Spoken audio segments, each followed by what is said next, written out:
ayca salaamaaleykum amis chers téléspectateurs de la télévision Futurs Médias ñu amati mbégte ak contentement chaque samedi rek ñuy waaj a débuté li nga xam ne moom mooy week-end bi dañuy jàkkaarloog yéen ci li nga xam ne moom mooy Week-end Star di émission bu mag bile waaye nag à chaque instant dama ci ànd man kese dama ci ànd ak sama team tey nag nee naa leen ni ma la tëjee dafa neex parce que damay boole li nga xam ne moom mooy sport boole ko loolu li nga xam ne moom mooy actualité du net day nekk loo xam ne daf may neex lool waaye damay ñëw ci ki nga xam ne moom mooy les perturbateurs du peuple Omar na mën naa la de. maa raw yeew leen yeew nañ. ñu yeew déedéet d'accord ma dëkk bi neexul na ñëpp yeewu ñu bégalanteeg ñoom bu dëkk neexul da ngay fexe yow nga neexal ko ba tax na je vous réveille tous yeewu leen fu ngeen mën a ne rek ngeen ñëw ñu jàpp jàmmaarloo waxtaan parce que nag sama xol day sedd su ma gisee doomu réew mi di évoluer di yokk ci liñ ne parce que man j'aime ça man damay bëgg nit bu nekkee ci dara mu yokk bu ngeen fàttalikoo ay seex sax daaw ñu leen gis nii ñuy ànd dëgg la PNJ wa tax léegi seex yëpp di ànd dëgg la waaw loolu moom dëgg la moom juboo bokk liggéey bokk ndey bokk baay ba tax na boo nekkee yow sénégalais nekk sax Chine waaw yow mënoo ñëw billaahi bu ma la boolee ak laxaat business international waaw billaahi mu cargo la nga ñëw Sénégal nit ki lay cargo mu ñëw nit ki lay cargo léegi kii cargo ñu xam nga du bàyyi bagage lu waaye am mu cargo loxo andil loxo mu ñëw Sénégal c'est le meilleur moo ko fi indi léegi danaa leen ko wax signé ko laxaat maa la wax li xaw ma kii wuyu téléphone wala ki nekk di waxtaan ci ginnaaw waaye bu ma la fekkee foofu di nga noppi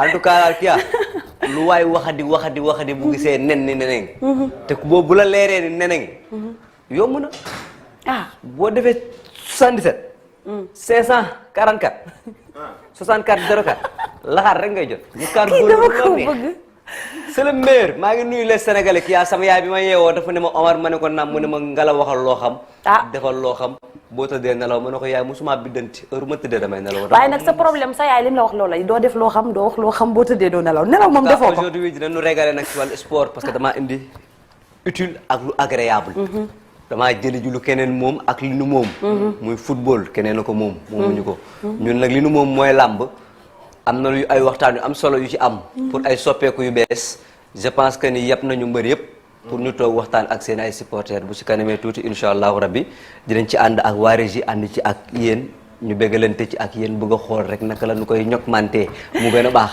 ñu ñokmante ko daal di koy bojjal rek daal di ñu koy jox ko li nga xam ne moom mooy téléspectateurs yi et restez connectés parce que depuis tout à l'heure il me disait que ni kii tey je vais prendre mon temps et je sais que ni inchallah tu vas prendre ton temps je vais prendre largement mon temps ok personne me coupe leen dinaa la ko waa deuxième partie PNJ bu yeboo ngeen jël seen décision ferme xale bi bu ngeen ko réglé wul du baax ayca comme noonu dañuy daal di dem ci li nga xam ne moom mooy Jamil sama waa ju baax ji moom nee naa leen moom moo leen di andil li nga xam ne moom mooy actualité du net ànd ci ak moom mais comment tu vas?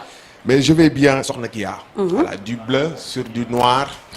tey ni nga ko def nii baax na. waaw ça donne des couleurs très vives très classe et très fraîches. matinal bi xam nga xëy suba def nii. def lu la saf. ànd ak ku la saf. dafa bëri titre nag ni ma ko joxee nii. moo tax muy génn di jaayu di wane seen seen. ñu di Thiès la c'est normal. suñu nag waa Thiès. normal waaye en tout cas ni nga ko def nii nice na. Omar maa ngi lay nuyu. di nuyu téléspectateur télévision Futurs Médias di am mbégte. ak contentement bu baax a baax dellu si waat Week-end Star New Look comme chaque samedi. ñu dikk fas yéene bëggalante ci lu baax waaye itam ci kanam tuuti Kia dinañu waxtaanee li nga xamante ni moom mooy actualité des artistes tey nag on a largement le temps donc nag dañuy jël suñu temps bennal ko waaw li ñu bëgg wax yëpp tey dinañ ko wax moom waaw tey moom li ma bëgg wax yëpp naa ko wax Kia leen de daa leen ko wax muy xam nga sànq nee nga ko bu nu commencé rek léebal waaye damay ragal ni yow bu jëlee sa temps yow doo am temps amul problème moom na lépp rek man na téléspectateur yi bëgg rek man y a pas de problème kan mooy lépp man je suis pas un comédien mais tu n'es pas un comédien waaye nit ku neex ku taxaw ci télé bi nii rek nga bu libee wàcc nga dafa am loo xamante ne danga koy bàyyi ak ñi ko mën man je suis pas un lébalogue mais da nga ko mën et puis dafa nekk ci yow nga ni dama ko gis ci yow non du question que ni moom daf ko mën mais Omar dafa nekk nit ku neex rek naturellement neexam rek la fi amee xeer wala dara àllen ma ñu abal la koo koy waaj a dóor bopp bi pëy ay ca amis téléspectateurs dégg ngeen li ma leen wax sànq dégg nga fi Jamil génn fi nga xam ne moom la Omar génn mais comme ni ñu koy defee tout le temps rek dañuy bëgg buñ nee bërët ñu tegal ma benn son boo xam ne nee naa leen instant bi dama boole lu bees tak ndax Papa Laay sànq dama ñëw mu ne ma kii yaa ma ne ko naam mu ne ma tey dañuy laal Payla kon nag Papa Laay su baaxee rek Payla dem xool ji Payla waaw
ayca leen de naa leen ko wax amuñu lu ñuy way lu dul payla mais ba xam ngeen ni payla bi am na ay mbir yu ne ci biir. da ngeen a comprendre rek. est-ce que xam ngeen ni payla bu ñu jël rek augmente ñoom mante ko. waaw. ba jël ko rek defaral la ko ba mu normal tegal la ko. ku muus dëgg du lekkee payla ku dul. déedéet loxo. moo tax Papa Diouf wax na ko ci way bi. daa nee na bëri payla loxo lañ koy lekkee. payla bëri ko. décortique ko. dafa xam nga ni ceeb yëpp dëgg la ceebu jën nga daan dank mu naan kiij waaye payla boo ko dagee moom day kiij mu par force. parce que li tax mu naan kiij mooy payla du ceeb bii. déedéet. ban ceeb la. waaw payla du ceeb bii de. ban ceeb la. Richard Toll bi de ñu baal ma waa Richard Toll sama mbokk maam yi. payla mooy ceeb bi jóge Chine. Chine la bu jógee sew ñëw bu gudd bi. waaw bu dijj bi. waaw te mu neex ci soom bi. waaw. waaw boobu la. maanaam cargo bu sax dañu koy cargo mu ñëw Sénégal. ceeb yooyu dañu koy cargo moo ko dankee mu ne ni kii. ah li ma gën a métti mooy moom nee na payla ceeb bu jógee yóbbu nga ko si noonu. Chine nee Chine la ceeb bi di jógee. yàlla baax na yàlla baax na Papa Diouf yàlla ko yàlla Papa Diouf sàmm. le leader de la génération consciente ànd ceeg Akhlou Brick Paradise mu nekk lu bees li nga xamante ni kii Papa Diouf indil nañu ko et puis voilà featuring bi voilà diggante mbalax. en fait moom am nañ habitude mu def ay featuring ak les autres parce que macha allah artiste la boo xam ne nii moom jeune talent bu ñëw wala ak ko mënti doon boo ñëwee boo ko waxee featuring Papa Diouf da koy nangu mais nag gis ngeen son bii am na affaire yu ne ci biir daal mënu ma ko wax mais lu bare ngi ci son bi waaye daam yoo xamante ne dañu ko ñambaas ci biir way bi xam nga ni Akhlou Brick du def dara lu lan moo tax ñoom moom ak Ngaaka Blindé chaque instant ñu dem fee yàqante la Pape Diouf rek li nga xam rek nga yàq sa morom Akhlou Brick defoon na featuring ak Wally Seck. waaw léegi mu def featuring ak Pape Diouf. waaw yenn Sénégalais li nga bëggal wax mu na nga xaaral wax yenn Sénégalais nee nañ bee moo dàq ñi ne bii moo dàq. kan ma wax loolu yan Sénégalais Omar man loolu dégg ma ko bi nga dëkk. way wi démb la génn di dafa teel waaw bu génnee démb nag yow ñii démb si réseau lañu faral di streaming rek. lay wax nii kon gars yi tàmbali nañ tendance yow yaa ngi fa woon si réseau yi yow ñëpp a ngi ci réseau yi.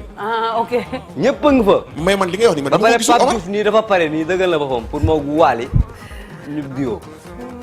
keroog man seetaan naa ko ñu invité ko RFM mu ne ma Wally pare nañ ñëw ñu diwoo. ñoom ñaar ñu ñëw jiwoo waaw macha allah yal na ko yàlla mottali dina nekk showbiz moom dafa sedd torop léegi. non dina waaw nekk waaw lu neex c'est que showbiz il faut que muy yëngu quoi di jax parce que buy jax ñun waxkat yi dañuy am lu ñu wax waaye bu jaxul rek pour ñu am lu ñu wax dafay jafe yàlla baax na donc nag featuring boobu Omar ñu ngi koy xaar diggante Wally Seck ak Papa Diouf loolu cuuna te et puis Sénégalais yëpp ñu ngi koy xaar waaw ban dama yàqamti naa ko waaye booy juboo seen juboo gi jigu leen de. boo xoolee ñëpp fay nañ jigu leen de wallaay booy yëpp fay nañ. showbiz moom moomul ay juboo waaw yàlla na ma yàlla àtte ak yéen parce que xam naa ne ay wax yu sew rek ngeen bëgg yéen bëggu leen dara lu sedd baal bi ma ñëw instant léegi bi ay côté dong ngeen fi nekk di ko lancante mais yàlla baax na ay ce qu'on va faire mooy que dañuy ñaanal Choupa tantam bi génn àddina yàlla na ko yàlla xaare àjjana amiin yaa rabbi ci barke Seydina Muhammad sallallahu alayhi wa sallam tiis la bu wàcc ci moom ci suba léegi lañ koy doog a yëg macha allah yàlla na la yàlla may xolu muñ te yàlla xaare sa tante bi àjjana bu baax a baax yàlla àjjana di noflaayam àjjana rek sa noflaay comme ni ñu koy waxee ay ce qu'on va faire mooy que léegi tey dañuy daal di tàmbali ak Omar comme ni ñu daan def rek xam ngeen ni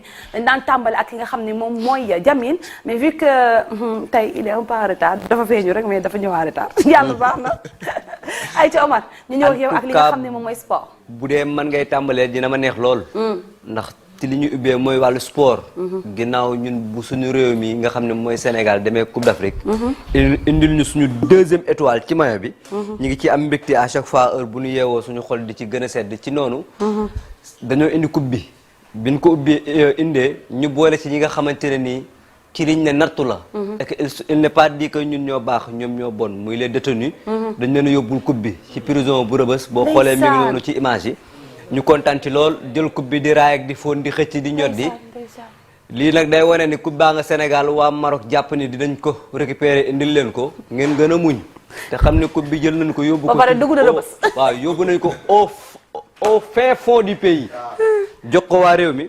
muy mbégte waaye nag leneen li nga xamante ne nii xew na ci doomu réew mi def ko. muy suñu défenseur bi central bi. waaw di Mamadou Sarr. di doom ci Pape Sarr international. ginnaaw bi mu nekkee ci clubam di ko yëngal Strasbourg a def ci liggéey bu am solo xam nga Chelsea ko moomoon abal ko waa Strasbourg.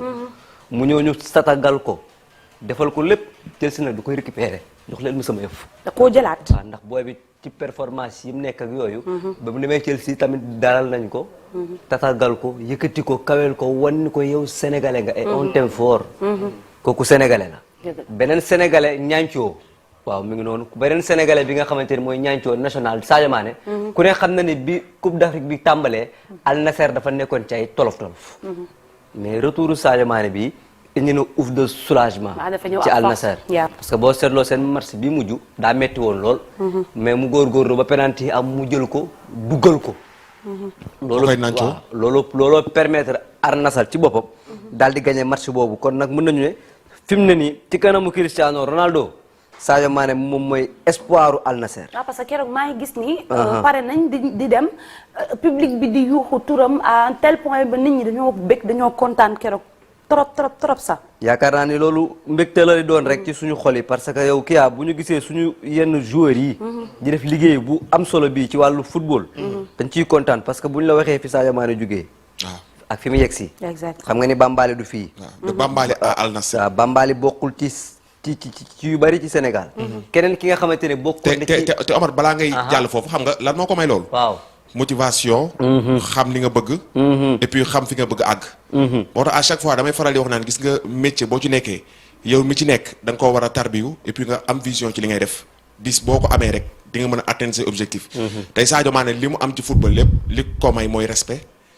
xam li mu bëgg xam fi bëgg àgg loolu kese moom moo ko may donc nag référence ci képp kuy joueur nekk fii ci Sénégal bëgg dooni ëllëg professionnel donc sa référence mooy Sadio Mané Omar. mooy Sadio Mané yaakaar naa ne loolu am na solo Jamil ñok man teg nga ko bu baax a baax kenn ki nga xamante ne ni bokk na ci xale yi jëloon Coupe d'Afrique. bi njëkk ci Sénégal. dëgg la muy Pape Abdou Cissé. bu Pikine. ginnaaw bi mu jugee ci yooyu am na club bu mu nekkoon Olympiakos après mu am blessure bu metti bu ko daloon. ba Aliou Cissé woowoon ko ci CAN 2022 ba. mu ne ko mënuma ñëw parce que dama amee blessure te bu ma ñëw équipe nationale dama bëgg ñëw en forme. moom nag fi mu ne nii ñëwaat na en forme commencé waat na ay entraînement am. léegi nag mi ngi ci club bi nga xamante ne moom mooy FC Westry D1 Islande la nekk muy xale boo xamante ne ni jàmbaar la. champion la te maa ngi dégg ñuy ruuma naat ci suuf. comme quoi que ni mondial bi Sénégal dina indi style italien. incha allah 3 ci football bi 5 2. waaw 3 défenseurs 5 teel na wax de tey ñoo nëbb suñu yëf de point Sénégal li mu jig nañu moom nañu wax rek. ñun wax moo ñu jig nañuy wax. nañuy wax waaye nag ba tey ñu des ci wàllu football. tirage au sort coupe du roi. demi-finale yi. génn na. waaw Atlético Bilbao Real Sociedad. Barça. Atlético de Madrid lii mooy demi-finale yi ñaar ñi ci kaw ak ñaar ñi ci suuf ku gañe da ngeen di mbëkkante final. ñu xool kan moo mën. comme Real nag bokku ci que le meilleur gagne. comme Real bokku ci fàtte woon naa ni moom waa boor ba leen ñun nag waa boor bi lañ yàlla baax que le meilleur gagne léegi nag bu ñu paree ci wàllu sport boobu di football. dañuy dem ci suñu sport national. sa yëf la. waaw ndaxte nag dafa am loo xamante ne ni daf cee xew. muy benn mbër. bu ñëwoon signature de contrat. moom ak mbërëm ñu jàkkaarloo di waxtaan mu dóor mbër mi te mbëri bi mu koy dóor vers la takk. mu daal di koy gaañ fii. ki ñu gaañ nag mooy Boy Dakar bu Grand Dakar. ki ko gaañ mooy Petit Baye Fall. fédération sénégalaise de lutte bi. jël na ay matuwaay ci loolu. alhamdulilah. waaw. xàcc na rek gëm rek dóor. ki nga xamante ne ni mooy Petit Baye Fall. suspendre nañu ko 3 ans ferme. ok avance bi mu jëloon. da koy dajalewaat ba mu baax. mu delloo ko promoteur. lii nag lu mbër yëpp war a bàyyi xel la. parce que exactement dañ koy yéex a jël. décision bi Zarko bi muy bëree ak Sa Thiès. këf na soccu Sa Thiès ci gémminam Sa Thiès dugal ko ku xanaa xamoo looloo tax sax mu réglé. ba Sa Thiès daan ko. lii nag na ko mbër yëpp bàyyi xel. ba pare am na leneen loo xamante ne ni am na. muy le gouverneur de Dakar. jël na ay mesures ci làmb ji. muy mesures yoo xamante ne mesures yu ñu neex la parce que kii ñun. ça me fait mal. lamb dem ngay dégg yéen waxi. Papa Laye si c'est prêt ñu dem xool li nga xamante ni mooy kaddu yi mbër yi wax. jëmee ko ci ndaw ñi jëmee ko ci le gouverneur. mais tamit mu nekk message bu am solo. bu dee ne pare na ñu dem ñu déglu ko après on revient sur le plateau. mais rafetul. te tey lamb bu daa jot gars yi daal sañ sa rafet. waaw man daal li ma bëgg mooy surtout mbër yi ndaw yi. sa waay mbër du foo doole alal la góor du foo doole alal la. lamb teraanga moo ci nekk nañ ko respecté bu baax parce que lamb moo nekk métier boo xam ni pour ma leeral ko rek lu ndaw dafa fiir loo ko boole mu bàyyi la ak moom. bu ñu jëlee tey intention pour jàppale waxuma sax lamb jàppale Sénégalais yi pour ñu tegu ci yoon kon ñun war nañu ànd ak ñoom accompagner leen jàppale parce que loolu mooy suñu devoir nekk xale aussi tamit taxul la ñàkk jom parce que wax dafay leer dëkk banlieue taxul nga xiif. dëkk banlieue taxul nga mar ñun ñëpp ay banlieusards lañ préfet démb wax na ko wax bu am solo Pikine laa juddoo jàngi Géejawaay jaar fu ne ci Géejawaay tey anamu du may préfet Dakar nan la dafa nekk gouverneur damaa juum gouverneur nan la dafa nekk ko parce que dafa gëm boppam bu njëkk banlieue la ñu wax mais frimité toll bon lieu la ñu wax c'est très important fii ñi fi dëkk ay borom jom lañu ay borom fulla lañu ay borom fayda lañu te làmb ñun bu ñu si daan dugg da ngay gis koo xam ne famille bu am ay situation yu metti mu dugg ci làmb ngir teral ay waajuram. am na yeneen mbër yoo xamante ne sax defoon nañ déclaration. mais xam naa ak temps bi dañ ko ci ñogmante rek di ko bayal mais Kya benn message dong laa ci dolli. muy Sénégal. autorité boo bëggaan a gis. làmb nga ko daan fekk. dëgg la je vais vous donner l'exemple de. ki nga xamante ne ni moom moo fi nekkoon ministre wala premier ministre Souleymane Ndéné Ndiaye. en 2010 moom lañ tuddee woon drapeau Lac Rose ak Pape non ak Mame Balla bu Pikine. stade Iba Mar Diop ñëw na. lu waay gàtt dégg xanaa fàttaliku ngeen drapeau bi ñu tuddee woon suñu papa Thione Seck. diggante guy gi ak nees.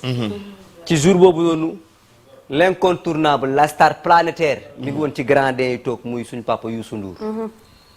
bëri na ay kilifa yoo xamante ne ni boo leen bëggaan gis doo leen gis fenn ci làmb rek ngay dem fekk leen fa ñu toog. mais léegi kenn defatu ko la moo tax kenn defatu ko mooy yenn ñaawtee fi nit ñi di gis.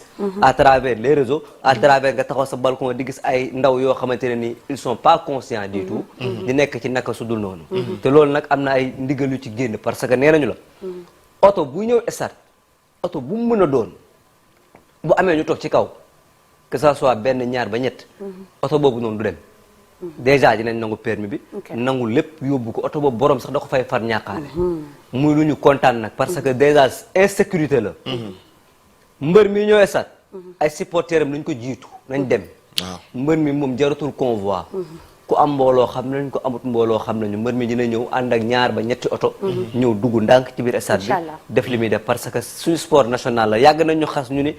football ñeneen tubaab yi yoo créé basket américain yi rugby ñeneen ak ñeneen amuñu lu ñu créé il est temps ñu wane ñu ñun lii la ñu créé muy làmb jóge nañu ci CNG ñëw ci fédération Sénégal a ngi nii nag lii lañ bëgg monsieur le gouverneur monsieur le président Bassirou Diomaye ak madame la ministre des sports bu leen dellu ginnaaw de déedéet ñok manti leen foofu Aïcha je pense que li nga wax yëpp macha allah am na solo et que làmb fi mu toll nii ñoom ñi nga xam ne tey ñoom ñoo nekk ci devant bi ñoom ñoo nekk ci kaw ñoo ko war a mën a régler waat ba mu normal ndax li ñu def nii yéex nañ koo def te ñoom amuñu problème de ñoom ñii ay Balla Gaye yi ñoom ci seen biir ay nit jàmm lañ ci supporter yi ba pare leneen aussi li nga wax sànq xaaral tamit baal ma tuuti leneen tamit loo wax sànq ci li nga xam ne moom mooy ay sanctions ñu jël ci mbër yi nga xam ne tey peut-être ci signature contrat la ñuy nekk di waxante lu ñaaw ak di dóorante je pense que il est temps comme ni nga ko defee tout le temps nit ñi xam ni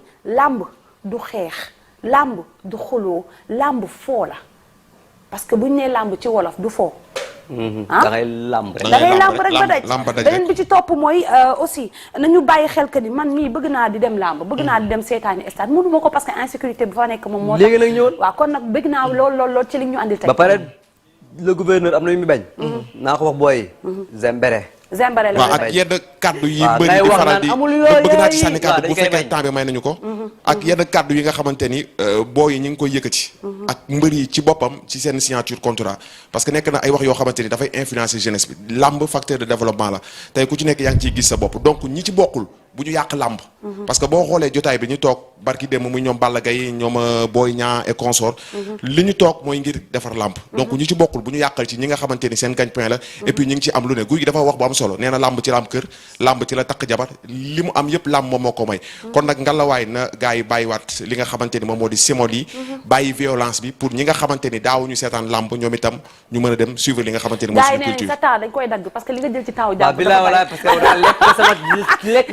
non mais c'est que lu réew mi bokk la waaw baax na léegi Jamil am na leneen loo xamante ne am na mooy fenu simol bi ci affaire yi waaw dañ koy yokk faaw ñu yokk ko kuñ ci jàpp say mbokk ci doon jooy kon nag ngir yàlla on est frère ñun ñëpp ay frère lañ ku ci ne dëkk nga ak ay nit yu nekk ci nako su dul noonu li leen koy defloo yow xamoo ko mais yàlla na leen suñu borom bi xiirtal ci lu baax amiin parce que seen ay yaay suñu ay yaay lañu ni ñuy demee rëbës wala ni ñuy yóbbee rëbës ñun neexuñu nañu bàyyi di nekkee ñu conscient ku nekk boo sañoon da ngay jub da ngay baax parce que suñu yaay ñun ñooy seen ay sakk dañuy gis seen xol di neex di kontaan yàlla na leen yàlla soppi amiin ay te c'était normal parce que lii yëpp tamit ay xeetu yëkkatiwaat nit ñi andiwaat leen pour ñu mën a xam ne làmb léegi nii am na ay changement yu ciy bëgg a am man mi sax boobu ama takk samay daal pourquoi pas dem toog première loge seytaane li nga xam ne moom mooy mbir yi parce que xaw ma ci kenn wax fa dëgg neex yàlla maa ngi jéggalu nag bu sama yëf mais je pense am nga mbër Papa Laye ay te su baaxee ñu dugal li nga xam ne moom mooy rubrique suñu papa Youssou Ndour dama naan rubrique sax béya bi nga xam ne nii le 14 février pour la Saint-Valentin incha allah rabbi ay te Papa Laye su baaxee ñu dugal ko léegi daal di ñëwaat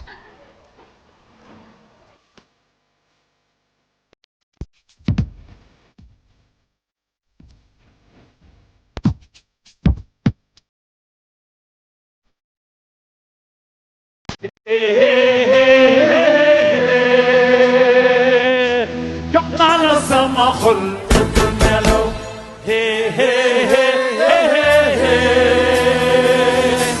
je t'ai mis dans mon cœur melaw. Cher ami mélomane, xew-xew amatina. Waouh. Après un grand bal qui restera dans les annales de la musique sénégalaise, le roi du ballard, je veux nommer Youssou Ndour et les Super Étoiles vous donnent rendez-vous pour une ambiance 100% love ce 14 février 2026 au King Fahd Palace. Amin fekkiwul le grand bal guddi mbëggeel boobu yéen a ko moom. Ce 14 février ku nekk ak sa waay ñu daal di fàttaliku ay tube yu daw yaram El Phénoméno, C'est l'amour, Langue, Salimata ak yeneen ay tube multidimensionnel ay tube intemporel spécial Saint-Valentin spécial guddi mbëggeel au spectacle son et lumière ce 14 février à partir de 22h. L'amour sous toutes ses formes, l'amour dans toute sa splendeur.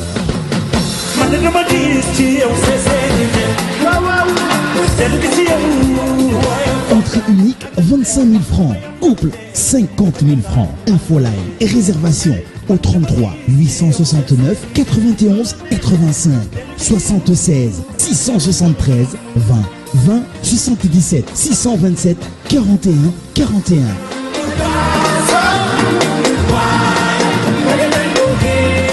mbëggeel dafa xew ndaxte mbëggeel moo bëri doole kon ce 14 février bras dessus dessous ñu daal di couplé def ba mu baax kase couleur yi wuñu ji l'empereur de la musique sénégalaise en benn soirée bu bëri classe soirée bu nar a bëri feeling point de vente TFM RFM King Fahd Palace sans oublier votre site de vente en ligne teoticket.com.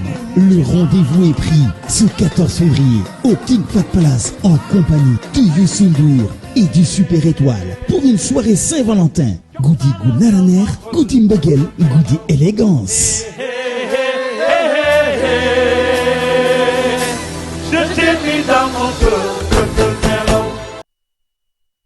ay ayca mu ngi noonu nee naa leen comme ni ma leen wax tout à l'heure rek mooy que Youssou Madjiguène Ndour dafay nekk fee nga xam ne moom mooy le 14 février King Fat Place nee naa leen nuit de l'amour la ko tuddee te nee naa leen tàmm ngeen ko ci ay son mbëggeel yoo xam ne nii bu leen ko waye leen seen xol yëpp sedd kon nag bu defee lii jaadu na bu ko defee lu war la ndax macha allah nag nañu waxante dëgg heure bu wayee mu neex suñu xol yi kontaan kon nag macha allah ci suñu papa ji ay ci li ñu waaj di def rek mooy dañuy daal di attaquer directement ci li nga xam ne moom mooy rubrique ku Jamil actualité des artistes sama temps moom sa temps bu dee léegi dama jël sama temps ci rubrique gu Omar mën naa ko tënk rek waaw parce que fi mu toll nii comme sànq ba ñuy débuter li nga wax actualité des artistes jamono ji showbiz bi loow na lool ba da ngay xëy bëgg wax doom loo wax waaye ñun itam bu ñu amul lu ñu wax dinañ jéem a créer ba xool lu ñu war a wax waaw dinañ jéem a xool ñaari artistes yoo xamante ni ñu biñamax leen rek ñoom ñaar ñu yaa bëgg a xam léegi ay tamit showbiz lañ ne showbiz lañ ne bu ñu amul lu ñu wax ñu jéem a xool ñaar ñoo xamante ni ñu jéem leen biñamax rek xam nga jéem leen coloré rek léegi yow kan ak kan nga bëgg a coloré ni bon tey moom coloré wu ma kenn parce que tey dama indi benn artiste bu ma war a fas yéene waxtaanee d'accord kan la donc mi ngi noonu kii comme actualité des artistes tey nag Omar ma indi leen ki nga xamante ni moom moo di Ngaaka Blindé Chéri Fatel donc tey nag moom la ñu indi dafa def nag li nga xamante ni benn entretien ak waa l'Observateur di ñu xamal ni que dañ ko woowul ci Jeux olympiques yi nag mu nekk loo xamante ni metti na ko lool waaye itam nee na aussi amul benn xarma yàlla ak artistes yi nga xamante ni woo nañ leen waaye moom gis na ni que opportunité la boo xamante ni tey mënoon na fësal li nga xamante ni moom moo di culture Sénégal mënoon na fësal li nga xamante ni moom mooy talent bu énorme bi nekk ci moom parce que wax na dëgg et puis xeetu événement yooyu noonu dañ koy seetaan partout dans le monde donc suñu artistes yi nga xamante ni actuellement ñi ngi def feu et flamme sur la toile et puis ñu am ci ñoom yaakaar ci ñi nga xamante ni war nañu mën a yóbbu musique sénégalaise au niveau international donc daf ciy baax genre festivité yi bu amee ñoom itam ñu leen ci boole di leen ci dugal pour ñu génnee culture Sénégal ku ne xam na Ngaaka Blindé ci kaw seen ku ne xam na Ngaaka Blindé aussi ci ay morceaux phares yi nga xamante ni génneel nañu ko donc nag nekk na loo xamante ni voilà souligné na ko ci journal bi nga xamante ni moom moo di l'Observateur en tout cas Ngaaka xam naa du ñàkk itam ñi yor wàllu woowu dinañ la bàyyi xel bu baax a baax ba mën la woo ndax franchement am nga wàll ci li nga xamante ni moom moo di Jeux olympiques yi leneen li ma bëggoon waxtaanee itam bokk na ci Kia dañu koy gis sur la toile récemment muy diggante Alassane Mbaye ak Daba Seye mu nekk benn altercation boo xamante ni am nañ ko ñoom ñaar du ma ni coow waaw ñàkk déggoo la rek parce que Daba dafa ñëw ci benn xew fekk fa Alassane Mbaye ba mu fa fekkee Alassane Mbaye mu am ay kàddu yoo xamante ni yëkkati nañ ko ñoom ñaar juste après Sénégalais yi dugg ci commentaire yi ku ci nekk di xool fa nga far di jéem a wax ka nga faral la la neex waaye man je pense que nekk na loo xamante ni Daba ñëw na ci programme bi fekk Alassane Mbaye mu nekk magam mu ne pourquoi pas ma ñëw boofu dem parce que boo xoolee nekk na boo xoolee dafa yàqamti woon sax parce que dafa ñëw juste que kii xewle ne ko yëkkatil nga way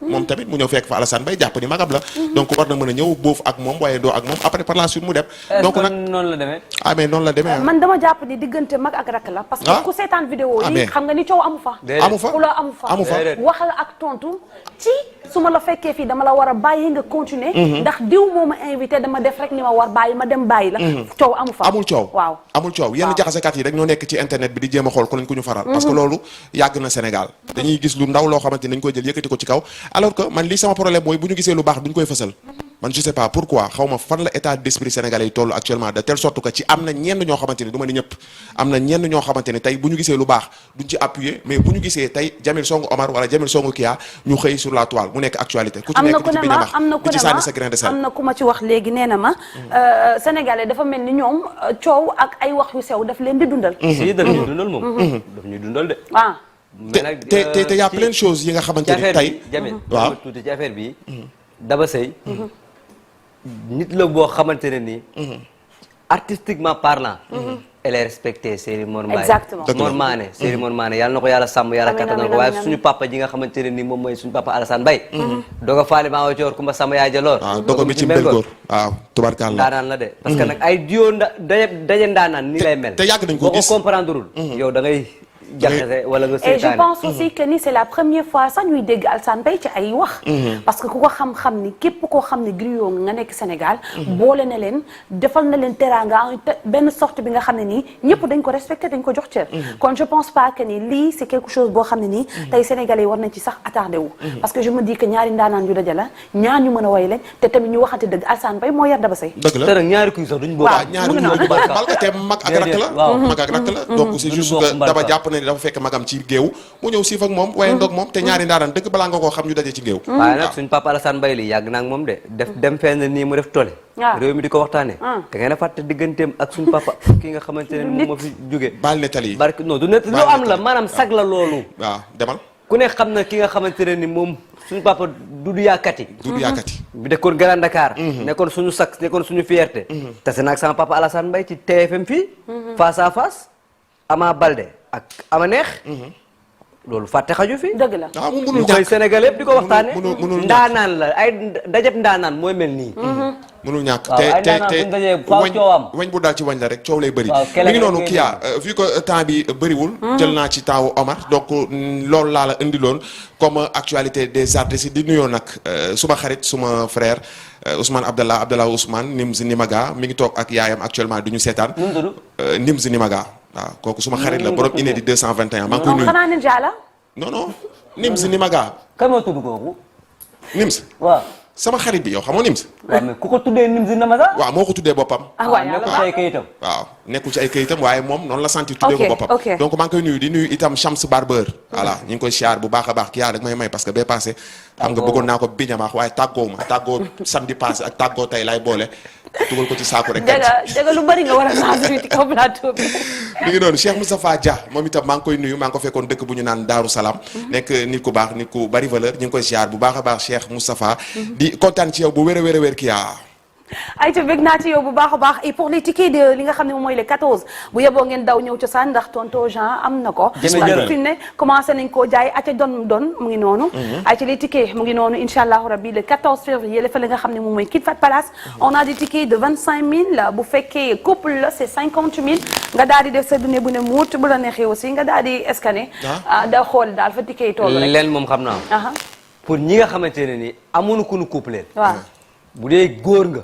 amoo koo coupleel boo ñëwee dinaa la dimbali jox la jigéen boo coupleel ok bu dee jigéen nga amoo góor goo coupleel boo ñëwee ma jox la góor goo coupleel yàlla baax na yàlla bëri na waaw woo leen ma sama numéro ma teg leen ci code parce que dama bëgg ñëpp ànd ak kenn bëgguma benn parti def parce que père yëpp laa bëgg ñaan parce que c'est l'amour qui a comme ni nga ko waxee l'amour ça se fête tous les 365 jours waaye 14 février nag dafa nekk bis bu spécial bi nga xamante ni bëgg nga dañu ko jël jàngale ko ay bëggante waaw mais c'est normal parce que des fois dama koy bëgg sécuriser parce que xam naa la da ngay nettali mais moom bu ma ko sécuriser moom xamul loolu waxkat la sànq ba tey bëgguma bu dugg foofu maa ngi koy xool nakaat bu dugg foofu waxkat la waaye mbëggeel ñëpp a koy dund mën na bañ a nekk côté yaa ki ngay bëgganteel muy côté amour mën na nekk sa yaay mën na nekk sa xarit mën na nekk la fois passée waxoon naa ko fii nee naa leen bu ngeen bëggee sax ku nekk boo amul koo bëgganteel xëccal sa yaay ànd ak moom dem ci li nga xam ne février nul n'est épargné quoi nul n'est épargné donc événement baa ngi noonu le 14 février Youssou Ndour ak le Super Étoile merci beaucoup Jamil kontaanati nañ ci li nga xam ne moom mooy rubrique yi nga andi nee naa leen actualité des artistes nekk na loo xam ne nii on a besoin de ça comme ni ko Omar di defee ci li nga xam ne moom mooy lamba sport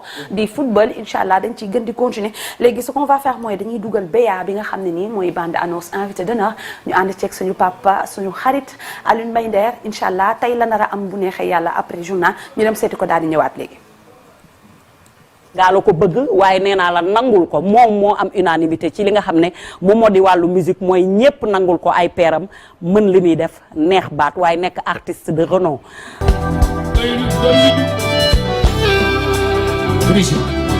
ni ngeen moso bi di yaakaar ma kóolute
wallaay kenn bañu ko ndel boy da neexu leenam waaw wallaay kenn bañu ko ndel boy da neexu leenam waaw wallaay kenn bañu ko saf na xale yi saf na mag ñi waaw wallaay kenn bañu ko saf na gone yi saf na mag ñi waaw wallaay kenn bañu ko Wally Seck nee na der la Dino kenn bañu ko Sidi Diop nee na der la Dino ki kenn bañu ko Kéba nee na der la Mikaël kenn bañu ko Noé nee na der la kenn bañu ko Moussa Bi nee na der la kenn bañu ko Nder yamana way yamana way yamana way yamana way tey dañuy am plaisir.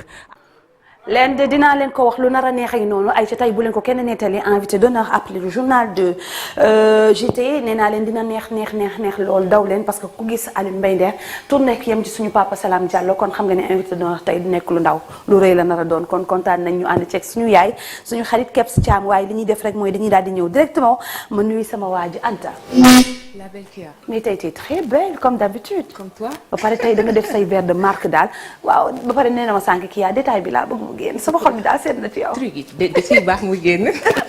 nuyu naa la. mais jaar naa la. yaa ngi si jàmm. maa ngi sant yàlla namoon naa leen. ñoo la comme ni ma koy defee comme d'hab. kontaan naa tamit di ñëwaat ci émission Weekend Star comme d'habitude ñëw lug. amaat mbégte ak contentement aussi di nuyu téléspectateurs yi ñuy toog di seetaan.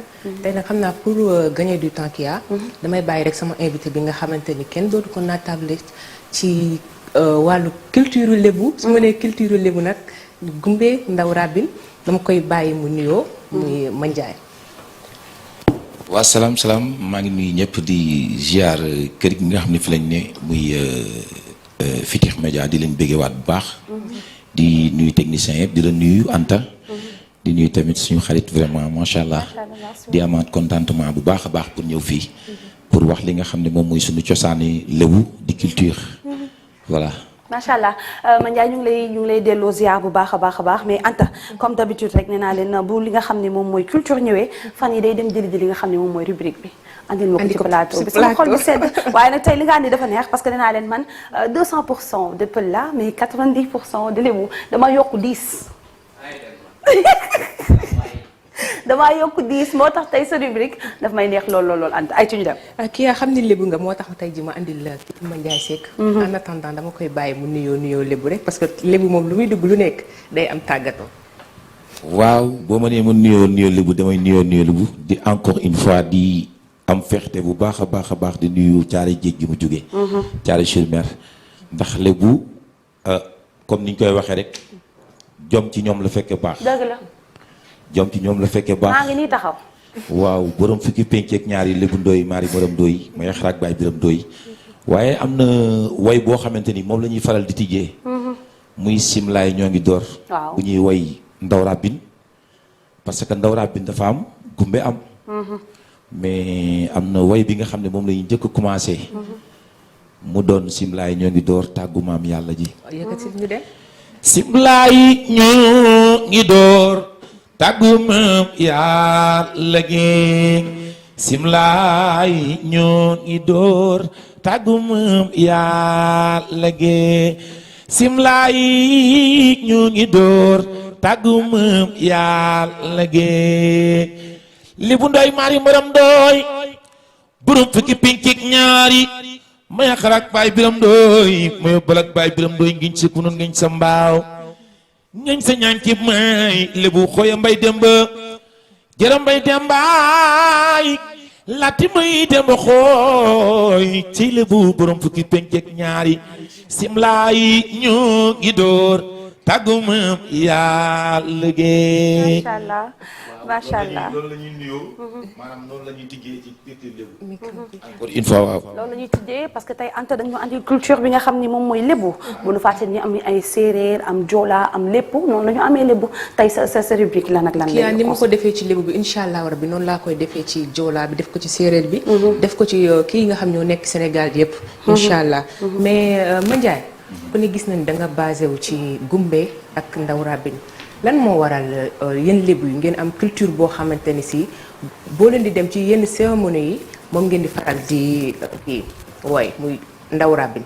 waa culture lébu dafa nekk li nga xam ne moom mooy suñu cosaan te nit ku ne sa cosaan nga am te lébu cosaanam moom mooy Gumbe Ndaw Rabine donc am na ci sax des fois ñun bu ñuy jouer ay orchestre ki nga xam ne moom day mariage moom dañ koy maye donc moom lay tëjee woyu gumbe gi lay tëjee quoi parce que li tax muy tëjee woyu gumbe c'est-à-dire ñaax la moo waral ñu naan kan juddu ba alal ja maaseeg moom waaye dañu ne yax bu rëy ci pénc ma lay bàyyee ko te nit ku ne juddoo ma ko mag yax bu rëy gobar taju ko looloo waral ñu naan kan juddu suur dafa judd ci lalu yaayam alal ja maaseeg moom waaw muy loo xamante ni vraiment dañ ci feex ndax sànq ci sama biir wax naa la ne lébu dafa am jom lébu tey ji boo caare chirmel gi ma jógee jigéen ñi dañuy teel a xëy guddee wàcc bu nu xëyee ñu ngi gàddu seeni paan dëgg la jubali keeba kee bi nga xam ne fi la gaal yi teer dem di daan seen doole di dem yaraax di fa daan seen doole muy ñoo xamante ni vraiment dañoo am jom dañoo fier ci lébu te lébu encore une fois ñi nga xam ne dañuy ne ci mbaar yi mooy ñi nga xam ne da ay bañkat lañ mbaar yi boo xoolee lébu dafa xam teraanga mbaar yi nga xam ne fi la gaal yi teer bu waxtu añ jotee da ngay gis ku ne indi sa bool ñëw indi ci pénc mi teg ataaya ji waxtaan booloo doon benn loolu lañ xam macha allah loolu la ñu xam lébu teraanga rek la xam xamul sax koo xamante ni dëkk fi wala fa la dëkk lébu maanaam boo lébu ngay ñëw ci dëkkam mu boole la ci boppam dëgg la nga mel ni ku fa dëkk daanaa faral di dégg suñu maam yi sax da nga daan ñëw jóge àll ñëw ñu jox la tool daggal la kër may la soxna xam nga loolu weesu na teraanga. dafa am question buy ñëw sama bopp parce que ñu bari tey comme les téléspectateurs yi nga xam ne ñu ngi toog duñu seetaan dañu bëgg a xam lan mooy lébu au vrai sens du terme. waa lébu li mu ëmb bari na. ndax lii lébu maanaam lébu day dem jéeg di nappi. lébu day dem jéeg di nappi. day dem mbaali li ñuy wax mbaali fi laa tourné. maanaam dem ci géej fanaan fa. di napp pour jàpp jën bu ñu jàppee jën dañuy ñëw teer ca keeba bu ñu fa teeree mooy waral suñu jigéen yi dañuy jóg fajar gàddu seeni paan ñëw foofu bu ñu ñëwee loolu la ñuy wax mbogo moom la lébu di wax mbogo bu ñu ñëwee daal di ñaan ñu may leen jën bu leen mayee ñoom ñu dem jaayaat loolu la ñuy wax lébu parce que lébu loolu mooy cosaanam dem géej nappi ndax kii nappi kase lébu la war a nekk wala amul pour nga nekk ci benn culture boo bokk pour war a mën a nappi waa parce que dem na ba liñ naan y a pas de son métier y a pas de son métier xam nga liñ naan sàmmkat doonatul pël bi kase xam nga loolu yëpp day am y a pas de son métier parce que dem nañ ba séeréer yi dañuy ñëw fekk suñu exactement di dem di mbaali joolaa yi dañuy ñëw di ñëw ci ñun di dem di mbaali pël fuuta yi dañuy ñëw di mbaali ci ñun kon nag mu nekk loo xamante ni lébu daal dafa yaatal daal teraanga rek la xam ay canta waaw lébu dafa yaatu teraanga la xam ba tax na Mandiaye boo gisee photo bi en tant que lébu lan lay jox seen mode d'habillement ak seen déco yi nga xamante ni si moom lañuy faral di yéege sur scène. waa ndeysaan laaj nga ma lu ma gën a neex nag ndax vraiment ñun dañu yëngu ci art nekk artiste compositeur artiste chanteur donc yàlla dogal ñuy ànd ak ñi nga xam ne ñoom ñoo di culture gumbe ji ku ci mel ni Malick Niass maa ngi koy nuyu de partage di nuyu maam yaan sama jigéen sama xarit bàjjen ndey ma di tamit ñu ngi koy nuyu ñoo bokk même téléphone Malick nga baal ñu li ngay wax am na solo trop ba tax na pour ñu dégg la da ngay daal di xaw a kii sa téléphone tuuti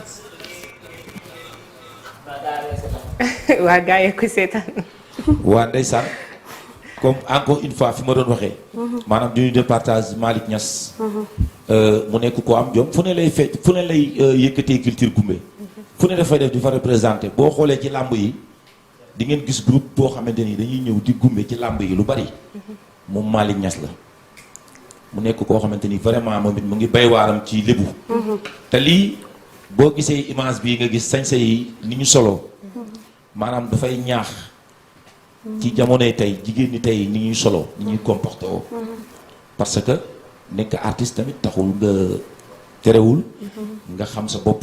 exactement xam sa valeur. donc lii mooy wane ne mag ñi dañoo fonkoon seen bopp. parce que boo xoolee série day bari gis nga. série yi ñuy jiital day bari. mag ñi daan oddoo presque ay juróomi série. parce que boo xoolee seen xeetu sañse dafay xaw a nduroog sañse waa signal. waaw waaw. loolu yëpp mu ngi bokk ci ñaax xale yi pour ñu gën a góorgóorluwaat. gën a fonkaat seen bopp.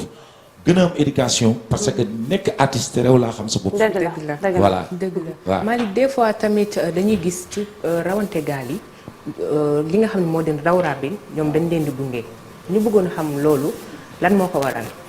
waa li ko waral mooy cosaan la ci ñun. cosaan la bu rawante amee da ngay gis ñu invité ñi nga xam ne ñoom dañuy gumbe parce que léeg-léeg nga rawante gaal gi jël pee ñu gumbe ñu ndaw rabin wala soit que avant que gaal yi départ nga gis parce que day taaral bés maanaam ci li nga xam ne mooy sunu cosaan day taaral sunu bés ñun dañoo feeta ci lébu yan façon way moom lañ leen di bàkkee pour mën leen a may courage. waa bi leen di bàkke nag mooy bi nga xam ne na riir korog ba góor ñalangee sa bàyyi man waaw parce que boo koy woy lébu day yëg boppam xam nga ñun dañoo feerti ci lébu ñun maanaam li ñu doon dañ koo bëgg alab lébu mu nekk suñu cosaan alab lébu voilà noonu la demee nag mu nekk loo xamante ni dañ koo bëgg gëm ko trop ndax ki lay way ne la nëriir korog ba góor ña langee sa bàyyi man dalaa ñaax dafa neex nariiro nariir parce que bala ngaa xam ni sa bàyyi daan daj ba góor ña langee sa da ngay bàyyi man yëkkati yow dafa neex nariirooy nariir lebu kurug bu góor ña langee sa bàyyi man nariirooy nariir lebu korok ba góor ña langee sa bàyyi man ante yow laay woyal góor saangi tiyaa yow laay woyal góor saangi korok ba góor ña langee sa bàyyi man nariirooy nariir mam yaan korok ba góor ñaala ngeen sa baay man biri ma borom bu baan dara borom ñagay sa maam Abdou Sambay ndey gàndooy mataari ndey gàndooy musa yaram bey baaba yaram bey sa miim maam yaan nit ku ne juddoo ma ko mag yàpp rëy gobar tëju ko maami man taala prince ñang man de bëgg naa la taalay sa maam Siri Mariane mbokkum ndeyim isaalaay imam taala jàpp teew bàyyi ak goro ko man waaye lii jàpp gor su la seeni ngang mam taala sama doomu yaay na riir waajange korok bëggoon ñalange sa baayam ndeysaan macha allah est-ce que xam nga ni dama daan feeti cosaan bi ma nekkee xale te ngay toj naa ko yow lan moo tax nag kii at mi koy déedéet comme ça ñu démasqué waat beneen talent si yow. gis nga Anta léegi comment dirais-je sax tur bi maa xala émotion bi la baa du sa affaire de la commencé yéeg may def xam nga man damaa si émotionnel kii def maa gaaw a dugg surtout wayu kii bi ba tax na arco speaking bu ñu koy def damay toog seetaan comme si man lébu laa d'après seen attroupement dafa lay attiré même boo nekkul lébu da nga koy yëg waaw loolu dama la koy dëggal tey bari na ci programme ñuy joué di fa woy gumbe ñooñu dund ay lébu mais dañ koo bëgg am na ñoo xamante ni dañuy fay xaalis bu bari pour ñu ñëw joué leen spectacle lébu te ñoom duñu ay lébu bari na maa ngi ciy nuyu de partage Malick Niass dañuy woo fu ne ñu fay joué couture lébu te ñooñu ñu ngi koy woyal duñu ay lébu dañ ko sentir ba tax na yaa ngi dem fu ne di ko woy fu ne waaw lan nga gis ci colinu avant démb seen colinu démb ak colinu tay waa colinu démb ak colinu tey dafa wuute trop encore une fois di ñaax jeunes yi ñu gën a góorgóorluwaat nga xam ne Sénégal yàlla daf ñoo dimbali li tax yàlla dimbali ñu dañoo am lu kenn amul ku am ku mel ni Seydil Hadji Malick am ku mel ni borom maam borom Touba. am ku mel ni Seydina Limamou Laye. Baye Niass. bu Kunta Ndiassane. non war nga mën a xam fi ngay teg sa tànk. encore une fois ci colin gi ak ci waxin ñu gën ci góorgóorlu waaw. voilà. macha allah. macha allah Ale li nga fi wax yëpp am na solo xam naa dañ lay bàyyi rek nga jox seen mot de la fin parce que doyaluñ dinaa la invité waat fii parce que xam nga Kia moom day clavier yor yëpp. non moom daa war a ñëw sax ñu jàkkaarloo ci seetu bi. waaw nga andi ko instrument yëpp comme ça mu gën a kii parce que temps bi yaa ma gën a xam. temps bi day xaw a kat xam naa dina leen seet si andi fi orchestre bi. Jamil daa jël temps bi yëpp moo tax. waaw ndax ñun prochaine fois maa koy njëkk a yéeg. ok. am na ci lu bari dañ koy def muy di jouer orchestre fu ne. comme li ma la wax sànq rek Youssou Ndour mooy sama idole. ndeysaan. léeg-léeg ma way am na ci sama morceau yi ma def sax boo ko dégloo lu bari da nga naan Youssou Ndour mooy way. loolu yaakaar naa ne don la quoi don la boo xamante ni vraiment yàlla moo mu ko may. waaw. am na benn cover bu ma def clip bu mu ngi daw sax. boo defee cover Youssou Mandiaye. boo defee cover Mandiaye Youssou Ndour di nga am clip bi. macha allah waaw bu nekk morceau boo xamante ni dama ci delloo njukkal Youssou Ndour. ndeysaan. di ko ñaanal grand bi nag vraiment mooy suñu lépp daal moom la ñu roy. macha allah voilà. mais yow tamit ma lay delloo njukkal di delloo njukkal maam Yane mi nga doon woy léegi. parce que dama ko oo rek mu boole ma ak yow kooku nekkul ko soxor. nekkul ko iñaan. macha allah maa ngi koy remercier bu baax di remercier aussi Yankoba Dieng. Chéri Mounas taalibi Serigne Babacar Sy kii xam naa sama tàggatoo dama koy bàyyi ak Mandiaye. mu defal ma tàggatoo lébu may wàcc ak moom plateau bi. waa ndeysaan am na tamit way woo xamante ni daf maa gën a marqué muy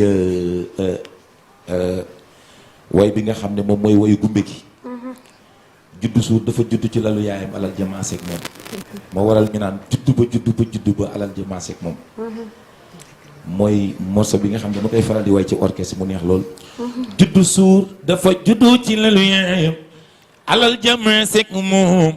Sega Njaay Atuman Njaay Abu Demba Baay Maar aye ndaw rabin lebu yeek moom Sega Njaay Atuman Njaay Abu Demba Baay Maar juddu ba anta laay woy alal jamaasik moom juddu ba maam yan laay woy alal jamaasik moom Sega Njaay Atuman Njaay Abu Demba Baay Maar aye yow anta danga doonu baax ba ñu ma laawi suni git mam yaa gëdes pikin waaw ey Sega Njaay Atuman Njaay Abu Demba Baay Maar buri te ngeej nga naan ma Njaay ngoone Abu Demba Baay Maar Njaay ma Demba maam jot mi ci waraaji Banjul Njaay ajul tu xuja maamur ña ngay sama yaay biri may borom bu baan daaro borom ñaagaay sama maam waaye alaaji Mbay Njaay sama baay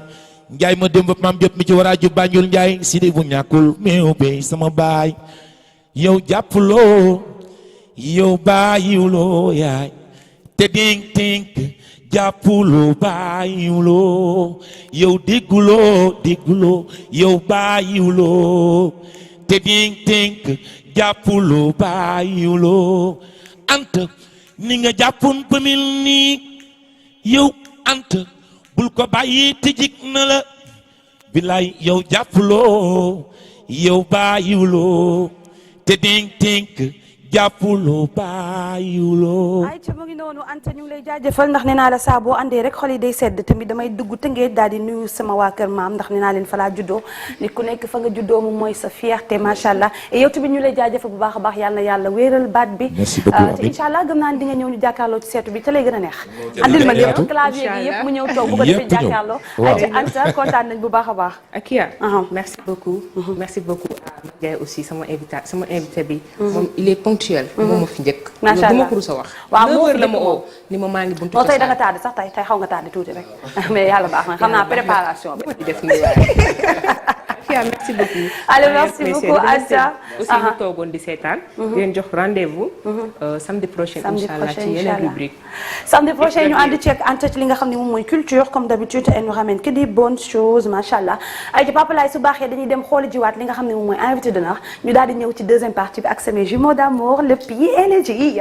boo xam ni plaisir ak honneur di recevoir koo xam ni Sénégal ko bëgg waaye nee naa la nangul ko moom moo am unanimité ci li nga xam ne moom moo di wàllu musique mooy ñépp nangul ko ay peeram mën li muy def neex baat waaye nekk artiste de renom.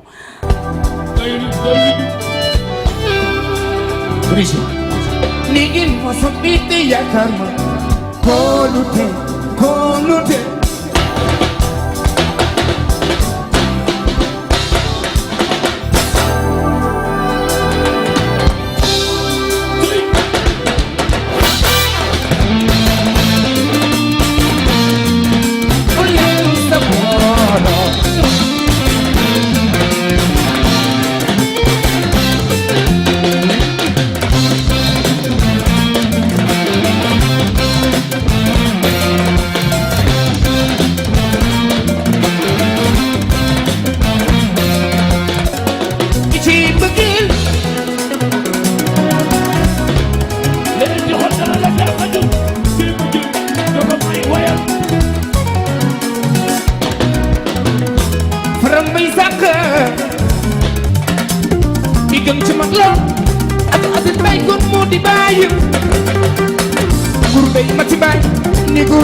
tey dañuy am plaisir ak honneur di recevoir koo xam ni Sénégal ko bëgg waaye nee naa la nangul ko moom moo am unanimité ci li nga xam ne moom moo di wàllu musique mooy ñépp nangul ko ay peeram mën li muy def neex baat waaye nekk artiste de renom.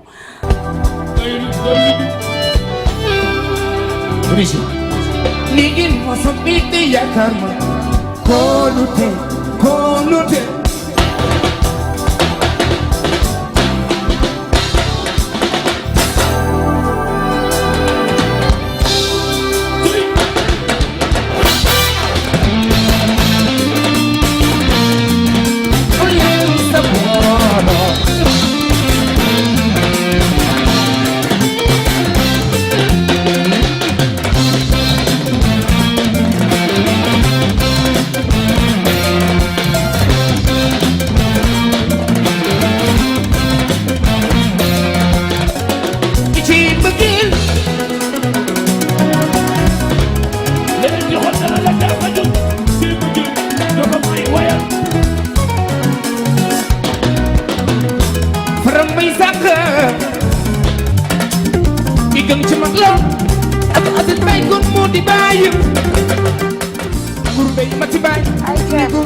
mu ngi noonu invité d'honneur incha allah rabbi tey après journal ngeen dem seetaan ñu ko invité bi nee naa leen du kenn ku dul suñu papa suñu xarit Alioune Mbaye Nder incha allah ñu ànd ceeg Kebs Thiam ayca P&G. Bonjour à toi. Bonjour à vous deux. Ça fait plaisir de te voir tôt le matin, samedi matin comme ça.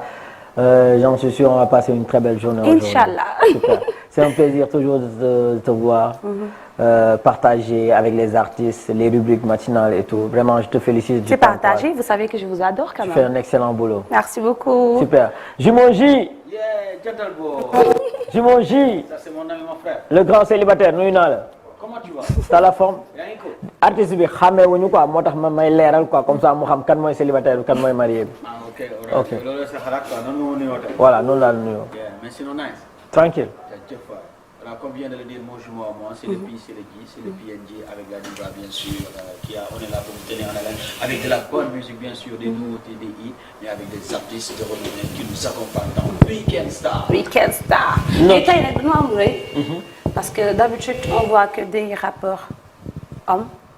Tey ñu am jigéen. Une rappeuse. Une rappeuse. yow rappeuse mu soxna si.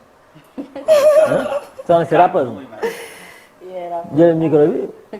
léegi man bëgguma nga tontu xam nga naka laa bëgg nga tontu ma jógal. sa tontu benn freestyle laa bëgg nga wan ñu ne tu es une rappeuse donne-moi la main voilà ñëwal nii voilà. non sans waay oui ma sans son sans rien c'est une rappeuse alors aujourd'hui tu vas montrer aux Sénégalais que tu es une vraie rappeuse c'est ta manière à nous de nous dire un petit bonjour.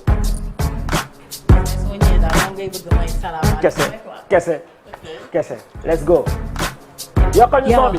I'm the queen, you the queen, yeah, I'm the queen, you the queen, motherfucker, ku koy nokos di ko rockers like me. Si sa dealer dafay power mic bi, ay, imaraw jinne, muno man like it's the part of me, gembi la mine, bitch sama pique certifié ki lay abîmé, maro ki fo ci rap ara sex la fa bindey, fala ko rime, ay.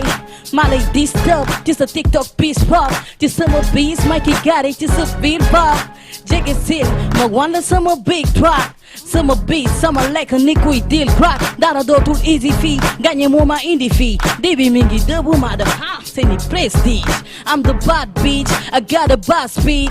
Malay disca sango mbadi ndax ay vertige, yeah, I'm the queen, you the queen, yeah, I'm the queen. Motherfucker, ku koy nokos di ko rockers like me. It's the dealer dafay power mic bi, ay. Yo, dama mën a wap, sexy body job.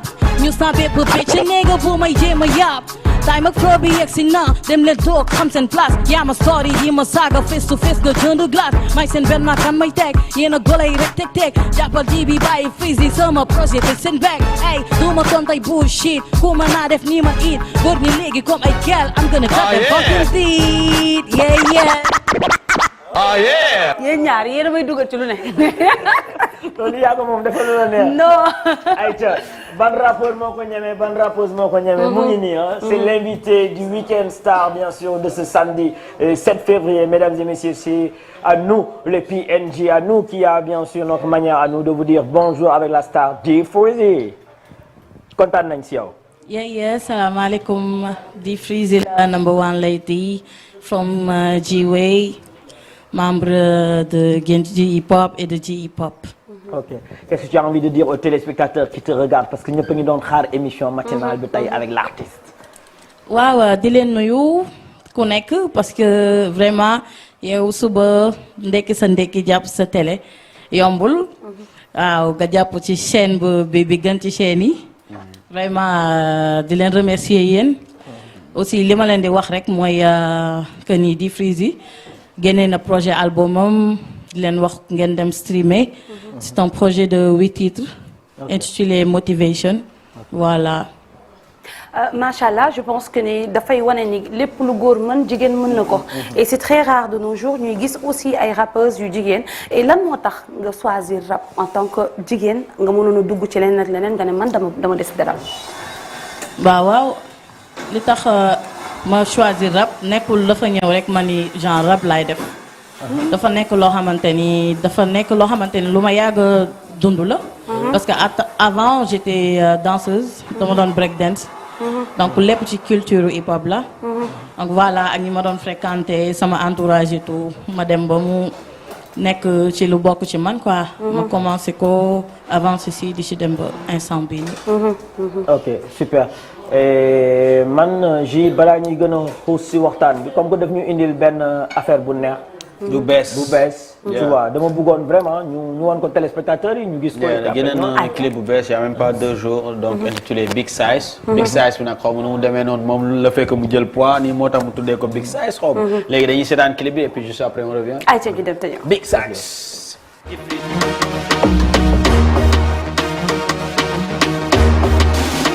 Number one lady, 우리 맘과 잡혀 바로 빙. 마이티 like no que sama ching. Una rube sama jamono, tema sama plaza spelada na benito. 우리 맘과 잡혀 바로 빙. 마이티 like no que sama ching. Una rube sama jamono, tema sama plaza spelada na benito. Una saga di nala cadella, della ma cervi maiella. Dico bacco, snitch de casella. I don't give a shit 'cause all I'm in big and della. Come around, going time a team fight. She been around, talk what you're too soon to ride. Like let it go, packet it, she better not. Boom, jam you take it, baby, when I'm the other on the side. Wait a minute, mom, I'm the minute. What do you think? 'Cause I got that set.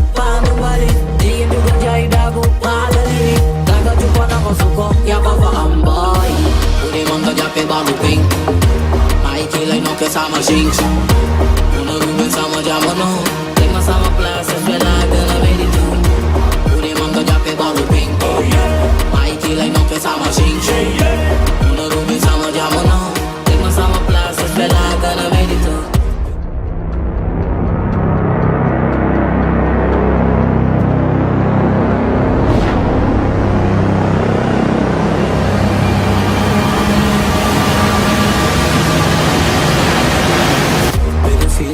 Tegel sa tong Joke fake na te galing na song Imbecile pervers is not a song Rocket beat te jato na Cause I think of time Me take no time Dali la singali-gali You guys so swing Take all the time Dali tachi damali Take some dice up Red la TikTok Ganan We I Take you I love Limon you make me why Make me now I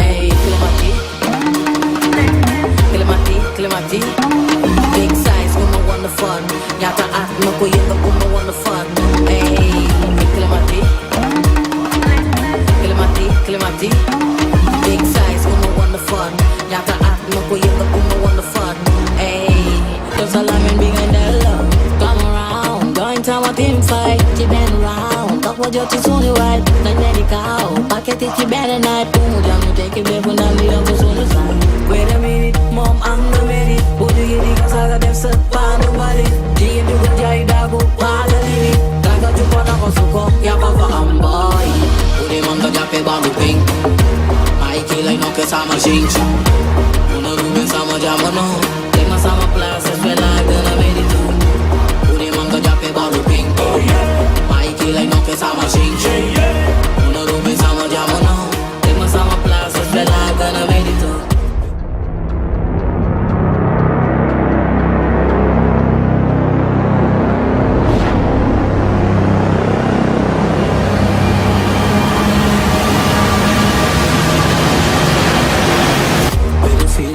Tegel sa tong Joke fake na te galing na song Imbecile pervers is not a song Rocket beat te jato na Cause I think of time Me take no time Dali la singali-gali You guys so swing Take all the time Dali tachi damali Take some dice up Red la TikTok Ganan We I Take you I love Limon you make me why Make me now I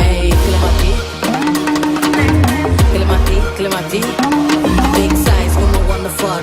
Yata at mako yata kuma wanna fun. Hey, Clemati, big size, kuma wanna fun. Yata at mako yata kuma wanna fun. Hey.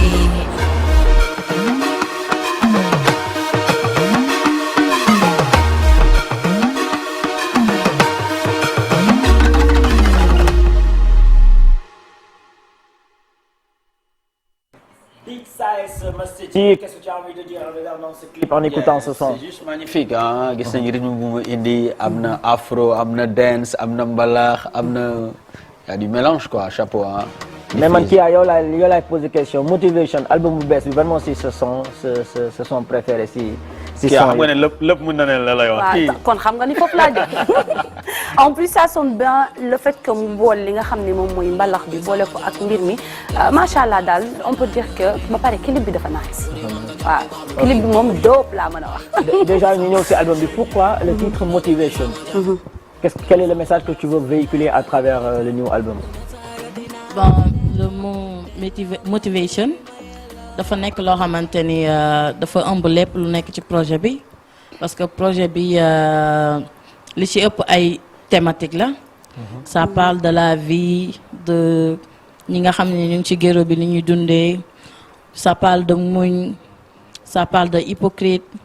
C'est ça qu'il a vécu ou bien oui li ci bëri man maa ko dund man ak sama waa kër ak ñi nga xamante ni genre ñoo nekk ci ghetto bi ak di yokk aussi nit ñi xam na ma ko mën a expliquer yeete ci côté muñ di wax ni nañ ñi ak lu mu mënti xew ci àdduna rek nañ ciy boole di muñ ak di delloo suñu xel ci yàlla. donc projet bi 8 titres yi ak yooyu noonu yëpp boo ko boolee moom moo jur Motivation. Les 8 titres, c'est tous les 8 titres yow yaa ko woy ou bien tu as fait des featuring? non amul benn featuring lépp man la 8 titres yëpp man la. dafa am ñaari titres yu ma ci marqué muy hypocrisie ak li nga xam ne moom mooy kaani lan moo tax ñaar yooyu. kaani ego trip la. man la may seen kaani doon seen poobar. parce que di Freezy bu nekkul ci game bi rek. kaani nekk kaani ak safa tax chaque année mu def buzz mu ngi nii toog. mais yow def buzz pour yow lan moo koy waral léegi. moom peut-être xëy na il se dit que ni xam na tey li nga xam ne moom mooy milieu musical bi li muy laaj. et que dafa koy jox à 100% loolu la wala du loolu. mais attends buzz bi am na ñoo xamante ne nee nañ di Freezy li ñu ko gën a xamee mooy côté habillement am. gars yi nee nañ habillement am dafa xaw a sexy. ak ay paroles am. am na ñoo xamante ne nee nañ habillement am dafa xaw a vulgaire. soxna si jógal ma xool ñu xool habillement bi tey loo ñu indil. yiw rek yiw rek tey boobu impact. caméraman jëlal ma habillement bi ñu xool. pourtant ni baala def après foog nga wax ñu différence bi. baa bi nga sol ak baawu kii ñu commencé si daal yi ñu ñëwee si daal yi mu ngi tudd wala kooku tuddee. loo ko tuddee rek baax na. ok après daal bi am nañ baa. du li mooy baa. tegaat ci cuissard nag. cuissard daa war di wóor daal. ok. waaw moom léegi moom ku la yedd yow. waaw baa ñu egsi si nos bi il faut ñu xam ku ko yedd ba pare. Aïcha ñu bàyyi la côté vestimentaire comment ça se passe d'habitude yow yaay salal sa bopp wala da nga am benn femme wala benn ku góor koo xamante ne vraiment tout ce qui est habillement moo koy gérer. di Freezy nag kenn la rek koo xamante ni elle est seulement free et open donc parfois li nit ñi di gis di ko jàppee négatif moom du ko gisee noonu peut-être que c'est juste ça et que vraiment parfois aussi nit xel matul parfois nga juum après ñu jubanti la nga nekkaat ci yoon pour man loolu kese la mais c'est pas quelque chose boo xamante ni dañ koy forcer wala dañuy bëgg di def. mais yaay solal sa bopp. waaye maay solal sama bopp. yaa suñu nit ci ménage quoi ñun. non du tout man la di Freezy.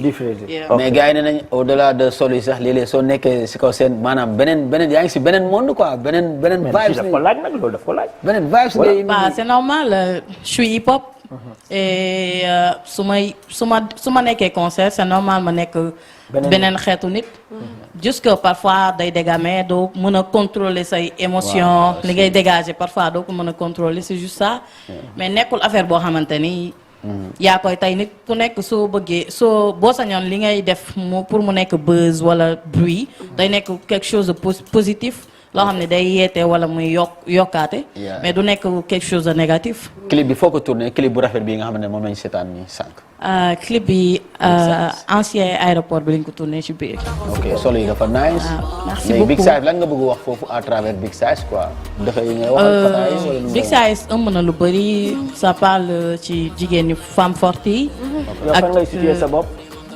femme forte wala femme fépp non même pas parce que mën naa jékki-jékki nekk taille fine loolu kenn xamul. donc yaa ngi koy situé kii soxna si. elle est tellement belle. waaw fi mu ne baax na xam nañ fan nga koy situé jigéen ñëpp a rafet ñu sew ñi ñu am yaram ñi ñëpp a rafet. donc son bi ça parle de jigéen ñi nga xamante ni ay jigéen ñu forte lañ. te parfois da nga gis koo xamante ni. su rombee du free parce que nit ñuy wax ci morphologie wam. foofu laa bëggoon ñëw ci ak yow parce que dañu gis ni Sénégal léegi dañuy nekk di dund body shaming carrément tey en tant que jigéen nga génn son tuddee ko Big Size képp ko xam Big Size mooy nit bu am yaram wala loo xam ne dafa yaatu wala loo xam ne dafa rëy lan moo tax tey nga nekk jigéen bu forte bi nga doon tey ba mën a assumer sa bopp en plus ci say yére sànq am na lu ñu ci jotoon a wax da ngay faral di sañ sa ay yére yoo xam ne dafay génne sa forme à 100% lan moo la motiver. du question de motivation. parce que ku nekk rek ak fi ngay dem. am na loo xam ne moom nga war a sol. par exemple su may dem église dimanche sax grand boobu laay sol wala loo xamante ni Big Size lay doon lu normal su may dem par exemple seeti ministre ou bien. benn fenn foo xamante ni say famille fay daje et tout. bokkul ak booy dem concert. boo nekkee concert par exemple ñu hip hop nga fay tasanteel ak beneen xeetu monde foofu sa liggéey la. donc le hip hop affaire de mbedd la. et que vraiment waruñu di ko jaxase à chaque fois ak diine quoi parce que c'est diamétralement opposé. waaw man loolu laay wax à chaque fois ñuy bañ di jaawale affaire yi. di ko boole. body shaming bi noo koy dundee. bah voilà man moom dama nekk koo xamante ni moom je suis une femme forte. parce que mënoo juddoo ci géro bi yaroo ci màggee ci dund lu nekk ay commentaires ou bien des wax négatif di la jéem a disturb quoi ci boobu de am na li nga bëgg ak foo bëgg a yegg waa Géejawaay na yaa ngi ak foo bëgg a yegg quoi moom day root ci rek jàmm.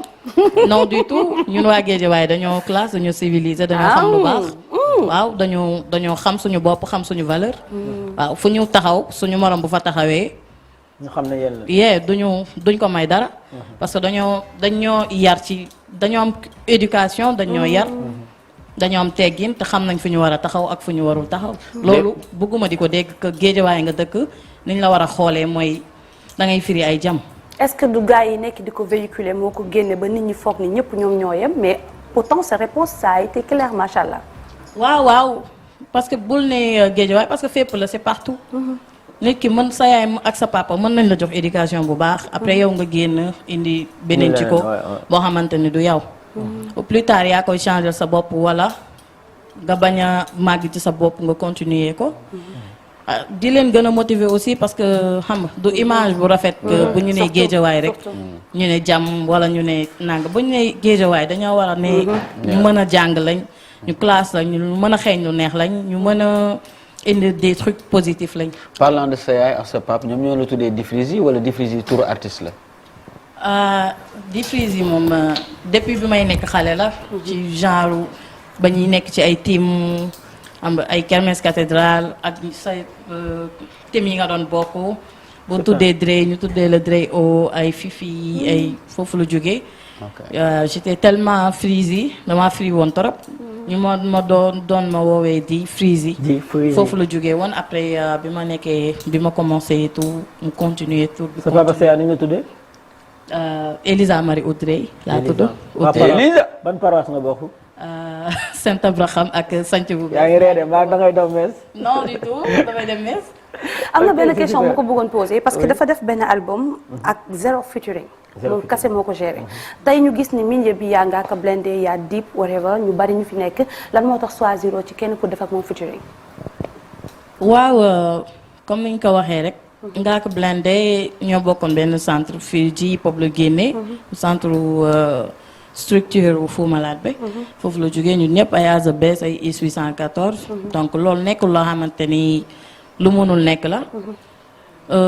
foog na ci perspective yi quoi. waaw album man ni ñi jàppee album ak ni ma jàppee album c'est diamétralement opposé. ni ma jàpp album ni ma ko jàppee ni par exemple moom mooy sa première sa xam na laa ko mën a expliquer sa première diplôme. donc sa première diplôme pour man da nga war a dem ak yow kese après ay featuring c'est pas quelque chose boo xamante ne luy difficile la parce que album bi Dip ñu déplacé wu na këram ñëw vraiment participer ci séance bi joxe ay idéom comme ay Samba Peuzzi et tout. ah bon kon tu as d'excellentes relations avec les rappeurs. ouais vraiment ay nit ñu baax lañu ay nit ñu baax lañu positif aussi. waaw maa ngi leen di bëgg a bàyyi. sa mbokku rappeurs yi nag jubóo nga ak ñëpp wala am na ñoo xamante ne moom salaamaaleykum sax seekoo leen ko. non man moom tolluwuma foofu quoi man tolluwuma foofu. je suis ami avec tout le monde. waaw je suis pas ami avec tout le monde mais fu ñu mënti tase donc énergie bu positif mooy. OMG nice. ñëpp ça se passe bien waaye ñëpp jàmm la sekk. ok ji bëggoon naa nga may ñu benn son avec elle tu vois comme ce que sànq mu ngi ne esprit concert et si ñu am benn esprit boobu avant que ñuy tàggatoo ak moom. Juste pour rappeler qu'il y a deux artistes bien sûr qui nous viennent hors Sénégal qui seront là bien sûr juste après la prestation de Difrizi. waaw ñu may gars yi lépp mën na ne. waaw bien sûr. pare nga waaw. ok.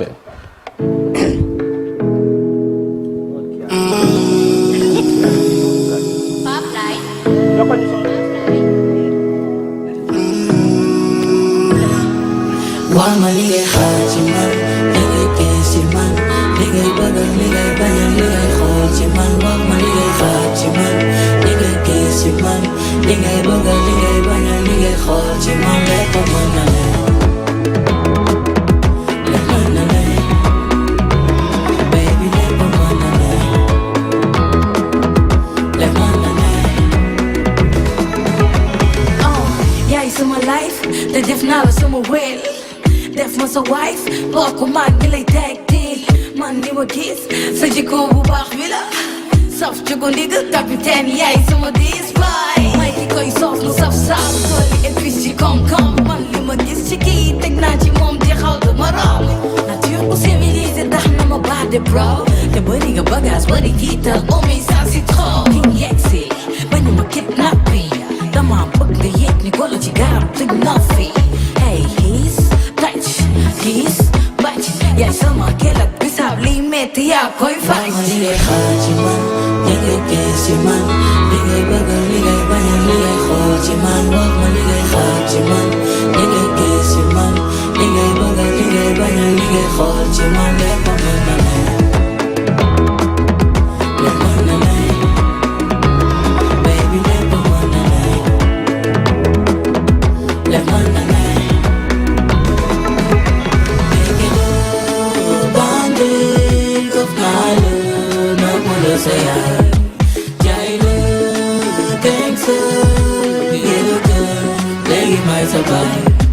Fecca ma gën just kii ma fela la bind lës bi te gisa du bay takkal la sër def ci ay bin bin munu ma ñàkk saf ci takkal la tey bin bin bëgg bëri bëggul bëri freeze xamu kombi ay queen yegsi damay kickboxing jugal dugg ci néeg bi nga lal garab too nafi ay kiss touch kiss bàcc yaay sama choco vanille ci tokk maa koy bàcc ma li ngay xaar ci man li ngay gis ci man li ngay bëgg li ngay bañ li ngay xool ci man wax ma li ngay xaar ci man li ngay gis ci man li ngay bëgg li ngay bañ li ngay xool ci man lépp mën na ne lépp mën na ne baby lépp mën na ne lépp mën na ne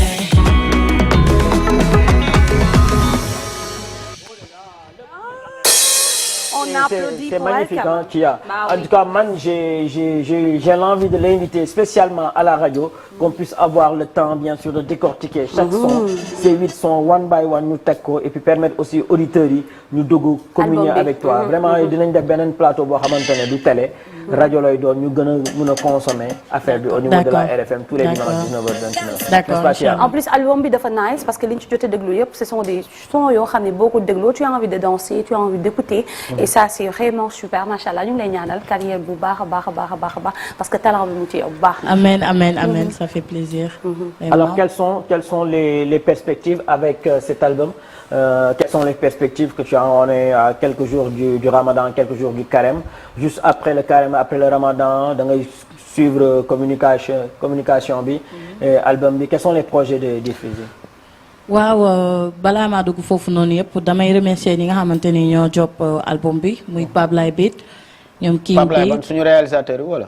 Non, Pablay Beat. Ah ok. Ouais, c'est lui qui a fait les Amadeus, les Miyagi, les. Parce que maa ngi dégg suuf Pablay ma ñëw di ko laaj man Pablay yow la non du ma tolloo ma foofu. C'est lui ak ñoom King Beat, Malal Talla, ñoom Numbe, Bernard, Maé Mota et tout. maa ngi leen di big up bu baax. Aussi di big up Marginal Music Company ñoom ñoo produire album bi. Commencement waaw ñoom man lañ njëkk a produire. waaw maa ngi leen di sant di leen gërëm aussi. donc di wax ni album bi génn na ñu streamer ko disponible na ci plateforme yëpp. ak clip Big Size bi aussi sur mon compte YouTube. donc voilà. Les perspectives. waaw après ñu ngi ci parce que instant bi dañoo nekk di def ay tournées média et tout. après koor gi ñu commencé ay showcase. ak concert aussi biir ji hip hop ak ñu xool yeneen yu ñu ci def ak tournée yi et tout. Super. Donc di nga ànd ak PNG aussi suñu tournée scolaire yi ñu ñëw tasaare école yëpp. mais bien sûr du yomb. allez donne le numéro du manager pour ñu ngi seetaan bëgg a am say ay prestations. 77. oui 908. 01 90. 01 90. ouais Bernard. Bernard et Berou big up à toi. merci beaucoup allez dédicace à qui? à tout le monde ah big up ñëpp ku lim jum maa ngi. Saint-Valentin mooy ñëw kan nga koy may to bébé d'amour mooy seetaan wala fekk na da nga ci bëri maa koy may ñëpp daal ñëpp nañu ay ca toogal tuuti ñu jàllale li nga xam ne moom mooy béyaawu Youssou Ndour le 14 février incha allahu rabbi nañ dem fële nga xam ne moom mooy King Fat Palace àndandoo dudd mbëggeel incha allahu rabbi bu ko defee beneen invité bi daal di ñëw. L'amour, Salimata ak yeneen ay tube multidimensionnel, ay tube intemporel. Spécial Saint-Valentin, spécial Goody Mbeuguel au spectacle Son et Lumière ce 14 février à partir de 22h. L'amour sous toutes ses formes, l'amour dans toute sa splendeur.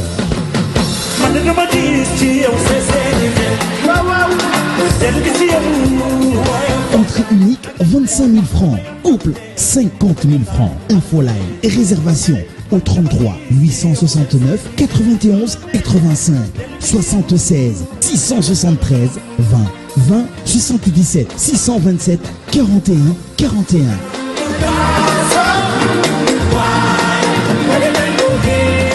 Mbeuguel dafa xew ndaxte mbeuguel moo bëri doole kon ce 14 février bras dessus dessous ñu daal di couplé def ba mu baax kase couleur yi wuñu ji l'empereur de la musique sénégalaise en benn soirée bu bëri classe soirée bu nar a bëri feeling. Point de vente TFM, RFM, King Fat Palace. Sans oublier votre site de vente en ligne teoticket.com. Le rendez-vous est pris ce 14 février au King Fat Palace en compagnie de Youssou N'Dour et du Super Étoile pour une soirée Saint-Valentin. Goody Gounaraner, Goody Mbeuguel, Goody Élégance.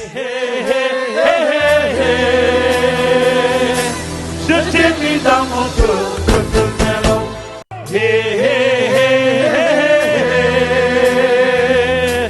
jox naa la sama xol nelaw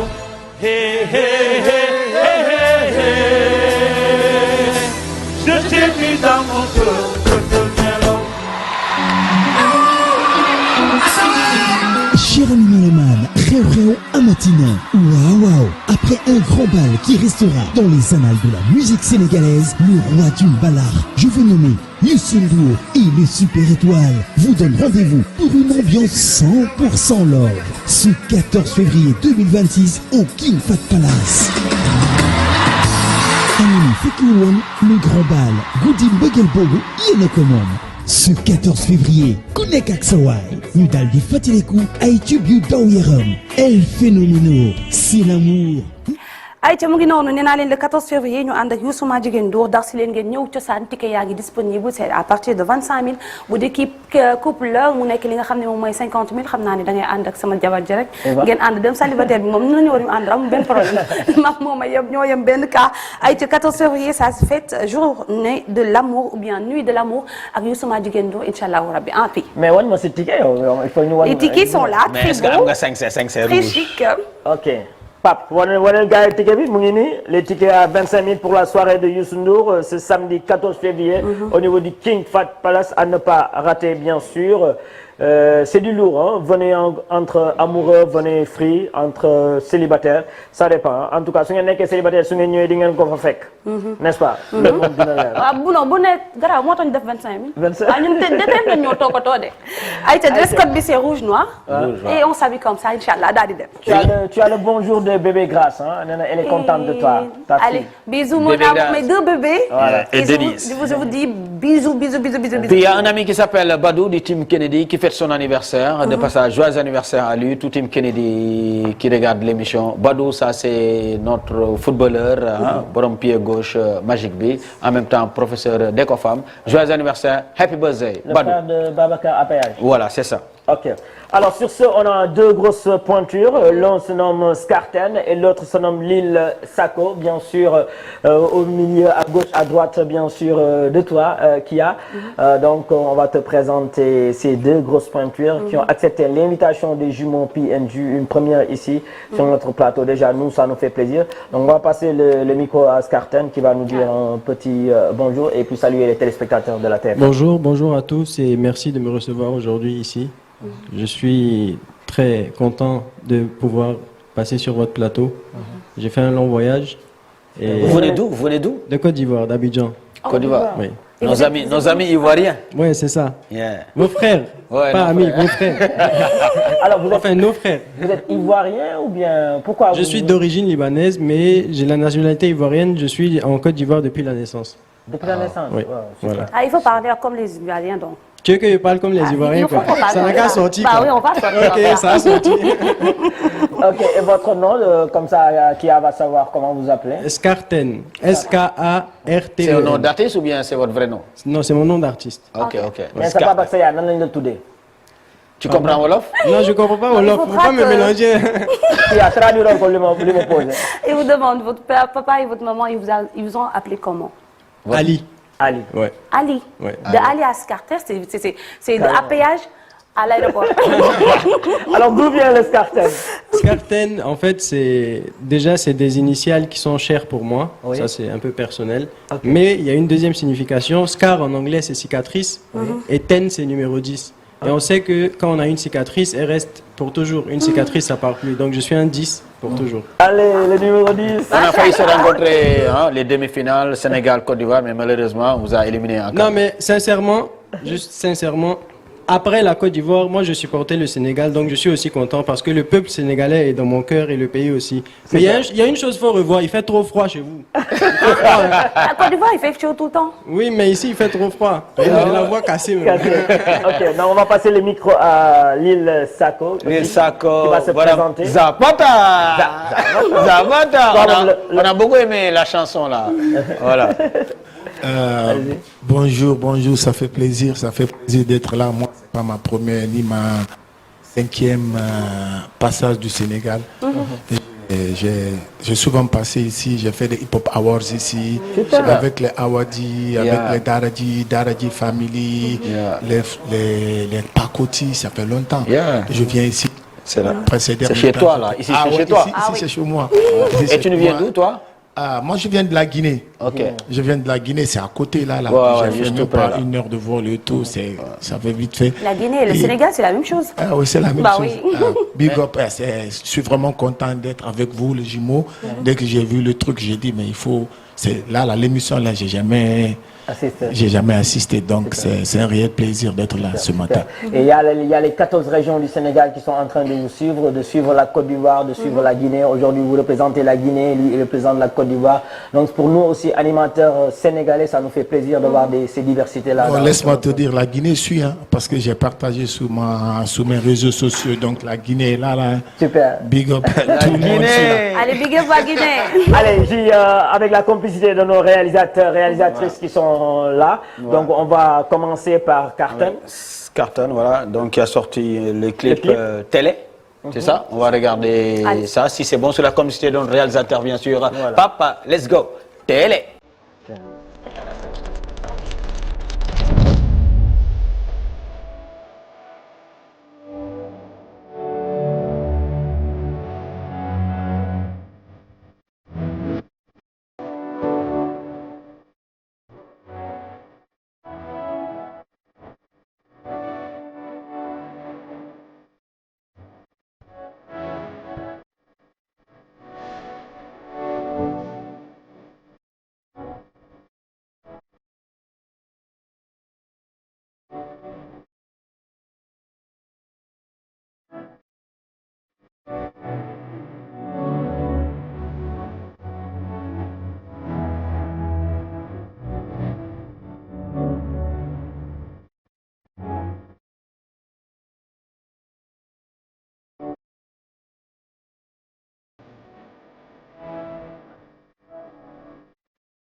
On applaudit.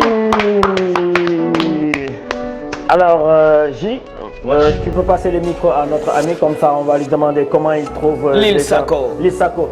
En tant qu'artiste, déjà en regardant ce clip, comment tu trouves ce son, ce clip de notre ami Scarton? Là, je le félicite. Hein. Je vois, c'est un gros truc, La dernière fois, je l'ai vu. J'étais en Côte d'Ivoire en tournée médiatique, ça fait des semaines. Là, il était en émission avec Willy et tout. Et là, je ne pense pas si c'est le clip là qui était passé, mais là, ce que je viens de voir là, je vois que c'est du lourd.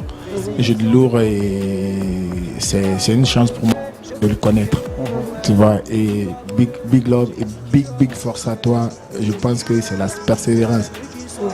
Est-ce qu'il y a une différence de style par rapport à ta musique à toi et à sa musique à lui? Vous faites quel genre de musique? Moi, je suis un peu... C'est même hip-hop, mais après, moi, je fais tout ce qui bouge. Moi, je bouge un peu plus. Tu bouges. On va bouger. Moi, je suis un ambianceur. Et là, j'ai sorti un tube là avec un Angolais qui tourne. Je pense que même si on le balance là, vous allez être étonné que c'était moi. Mais le monde entier, je suis allé en Côte d'Ivoire. Après, le son, ça a passé. Et les gens, tout le monde chantait. Ils étaient médusés de me voir chanter. Ils disaient, waouh, c'est toi, le son passe partout. Parce que après le son, après la sortie, j'étais en 8 mois de tournée européenne. Donc, j'avais pas le temps. Donc, le son tournait ici, là. C'est quel son? Là, vous allez voir tout de suite là. Okay. Je vous envoie un dernier son. Ouais, je viens d'écouter, c'est mortel.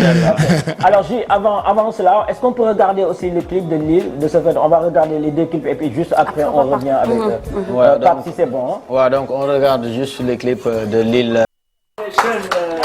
Zapata. Qu'est-ce que tu as envie de dire là avec le Zapata? Je pense que Zapata, ça a passé dans tous les radios et télévisions, partout dans le monde, je pense, parce que c'est quelque chose qui a fait boum et on te félicite vraiment.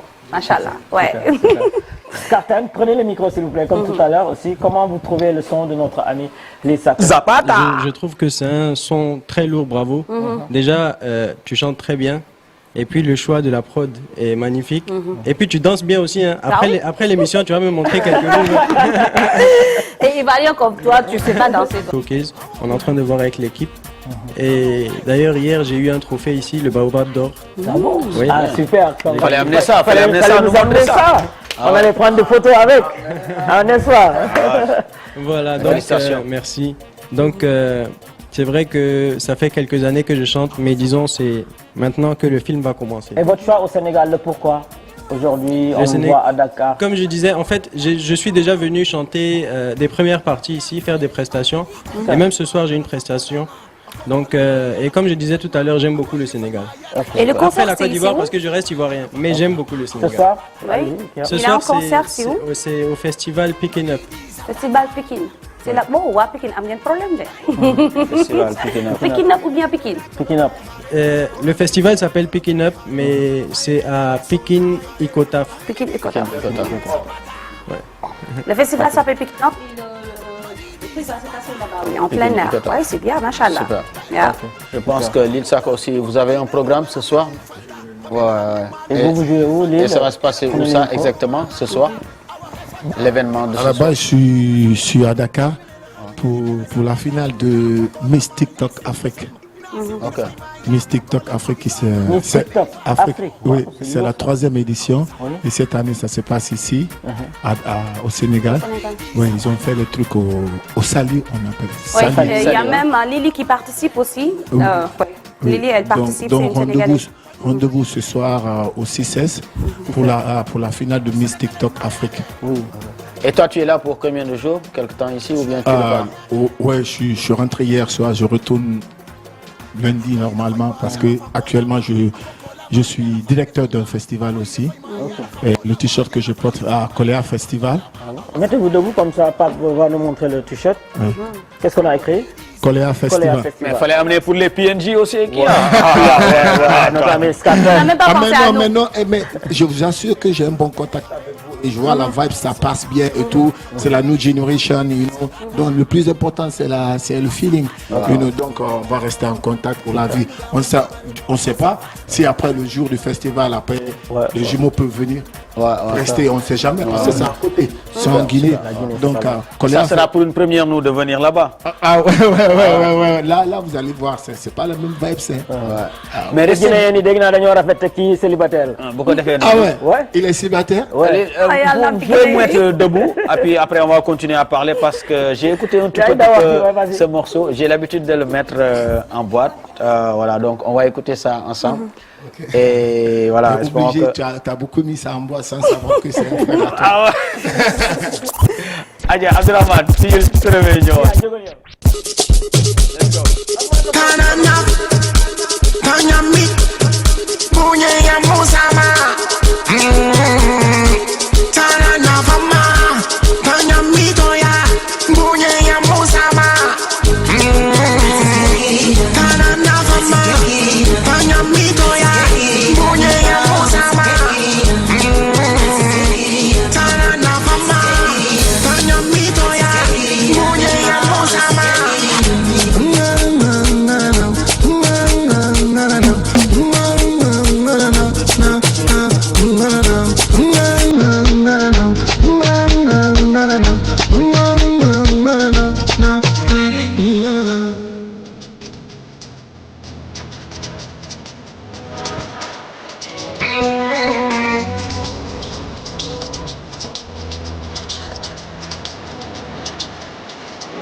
Respect, on est gâtés là. On est trop gâtés. Respect, Et je voudrais savoir, vous étiez danseur?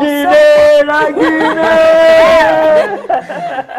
Vous étiez danseur? Oui, je suis danseur là. Bah oui. Ça explique beaucoup de choses. Vous dansez trop bien. Parce que là, j'ai même un pantalon un peu serré. Il y avait les gens sur le plateau. Tu allais beaucoup plus faire les choses. En tout cas, ça nous donne envie de savoir tes spectacles, c'est où, c'est comment, pour qu'on puisse vraiment y assister, voir vraiment du vrai show. Ce soir, comme j'ai dit, ce soir c'est au 6-16. En Nord-Foire, c'est Nord-Foire, non? Ouais, c'est ça, c'est ça. 6-16 ce soir à partir de 20h pour la finale de Miss TikTok Afrique. Et rendez-vous le lendemain de la fête de Ramadan en Guinée, au stade de Koléa, pour le festival Koléa aussi. Ah bon, pour au stade? Ouais. C'est du lourd, ça. C'est la 3e édition du festival. Et on remercie le bon Dieu. Chaque année, on a minimum 15 000 personnes. C'est minimum ça. Donc, On croit que cette année, on aura plus de 20 à 25 000 personnes. 25 000 personnes? Oui, l'année dernière, on avait presque de 15 à 20 000 personnes. Hein. Waouh. Ouais. Alors, vu qu'on est à 3 minutes de la fin de l'émission, donc aujourd'hui, on aurait vraiment voulu beaucoup plus avoir de temps avec vous, avec notre ami Skarten et tout. Mais ce n'est que partie remise. On va programmer d'autres émissions radio, d'autres émissions télé. Il y a les contacts qui sont là. Mais l'essentiel, c'était de montrer aux Sénégalais, bien sûr, ces deux clips, ces deux artistes, les faire savoir qu'au niveau de la Côte d'Ivoire, il y a une star de grosse peinture qui est venue ici. Au niveau de la Guinée aussi. En tout cas, on vous félicite, on vous encourage. Quels vont être vos derniers mots à vous? Non, après, c'est pourquoi c'est bon de tourner. Moi, je suis content de voir aussi aujourd'hui Skarten. Je pense que ça peut aller à un feat après, ça peut amener d'autres trucs après, ça peut amener à plein de trucs après, on ne sait jamais. Et moi, ça fait plaisir. Ça fait plaisir de vous rencontrer aussi. On ne sait jamais. On ne sait jamais parce qu'on ne s'est jamais vu et tout, mais après l'émission ça s'est bien passé, la vibe s'est bien passée. Tout est venu naturellement. Tout est venu naturellement parce que quand je viens en Côte d'Ivoire, Babi, le week-end, à dimanche passé, j'avais un concert avec Didi et les Polos, les Team PA autour, au Palais de la Culture même. Super. Donc après, j'ai pas eu la chance de le voir. Donc aujourd'hui, je viens à Dakar et je le raconte et pourquoi ne pas faire des trucs dans l'avenir. Moi, je suis open, j'ai pas de problème et tout. Même les DJ là, on va faire un son ensemble, Inch'Allah. Pourquoi ne pas faire un son avec les DJ? Allez, via les réseaux, où est-ce qu'on peut te suivre? Via les réseaux, est-ce qu'on peut te suivre? C'est partout, c'est Lil Sako. L-I-L, espace S-A-A-K-O. Ok. Lil Sako. Big up à mon ami Baro aussi, qui nous regarde. Baro! Et est-ce qu'on peut savoir de vos projets du futur, c'est quoi?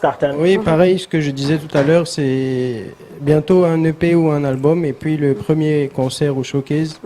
Et pour répondre à Lil Sako, j'ai aussi kiffé la vibe, et c'est une très belle rencontre que j'ai eue aujourd'hui. Donc, on pourra se parler tout à l'heure. Il y a Anta qui est là, elle s'appelle Anta. Elle voulait cuisiner pour vous du tchéboudian. Vous connaissez le tchéboudian? Depuis hier, on cherche tchéboudian. Vous avez la solution. Vous avez la solution. Elle s'appelle Anta Tchéboudian. Anta Tchéboudian. Elle n'est pas rien. Non, ils nous suivent juste à cause de notre tchéboudian. Non, ils adorent le tchèp. Ah oui, vous adorez notre tchéboudian. La Coupe d'Afrique chez eux, on va manger tchèp. On va manger tchèp. Mais eux, ils sont pires. Lil Sako, toi aussi, tu vas manger du tchèp, le tchèp de Anta? Super. Même mes amis, ils ont kiffé, un petit mot à propos de nos artistes. Voilà, donc, Jamil et Conso. Alors, puis, on est tellement contents. Alors, plaisir là, donc, de les recevoir sur le plateau. Donc, vu que temps est bariwul rek, en tout cas, on est tellement contents de vous voir. Et puis, soyez les bienvenus ici au Sénégal. C'est le pays de la Teranga. Puis, avant may dem donc di remercier bu baax a baax suma yaay ndax tey li ma sol nii moom moo ko génn te mënul ñàkk nag ma remercier donc moom moo def nii ci kaw ba ci suuf. C'est sa maman qui l'a habillé. Merci beaucoup, maman. C'est Mimi. Yaay ji daa bëgg yaay ji. Félicitations à vous. C'est l'Afrique qui gagne. On est fiers de vous. Skarten, on va terminer avec le son balèze. Dégguñu wolof ñoom. Non, dégguñu wolof. Ils ne parlent pas wolof. Vous connaissez Kangam? Kangam. Ça veut dire grosse pointure. Vous êtes le numéro 1. Vous êtes des Kangam. Super. Alors merci beaucoup à ki nga xam ne moom mooy waa Zara tey ñoo ma génne ci section rafet bi.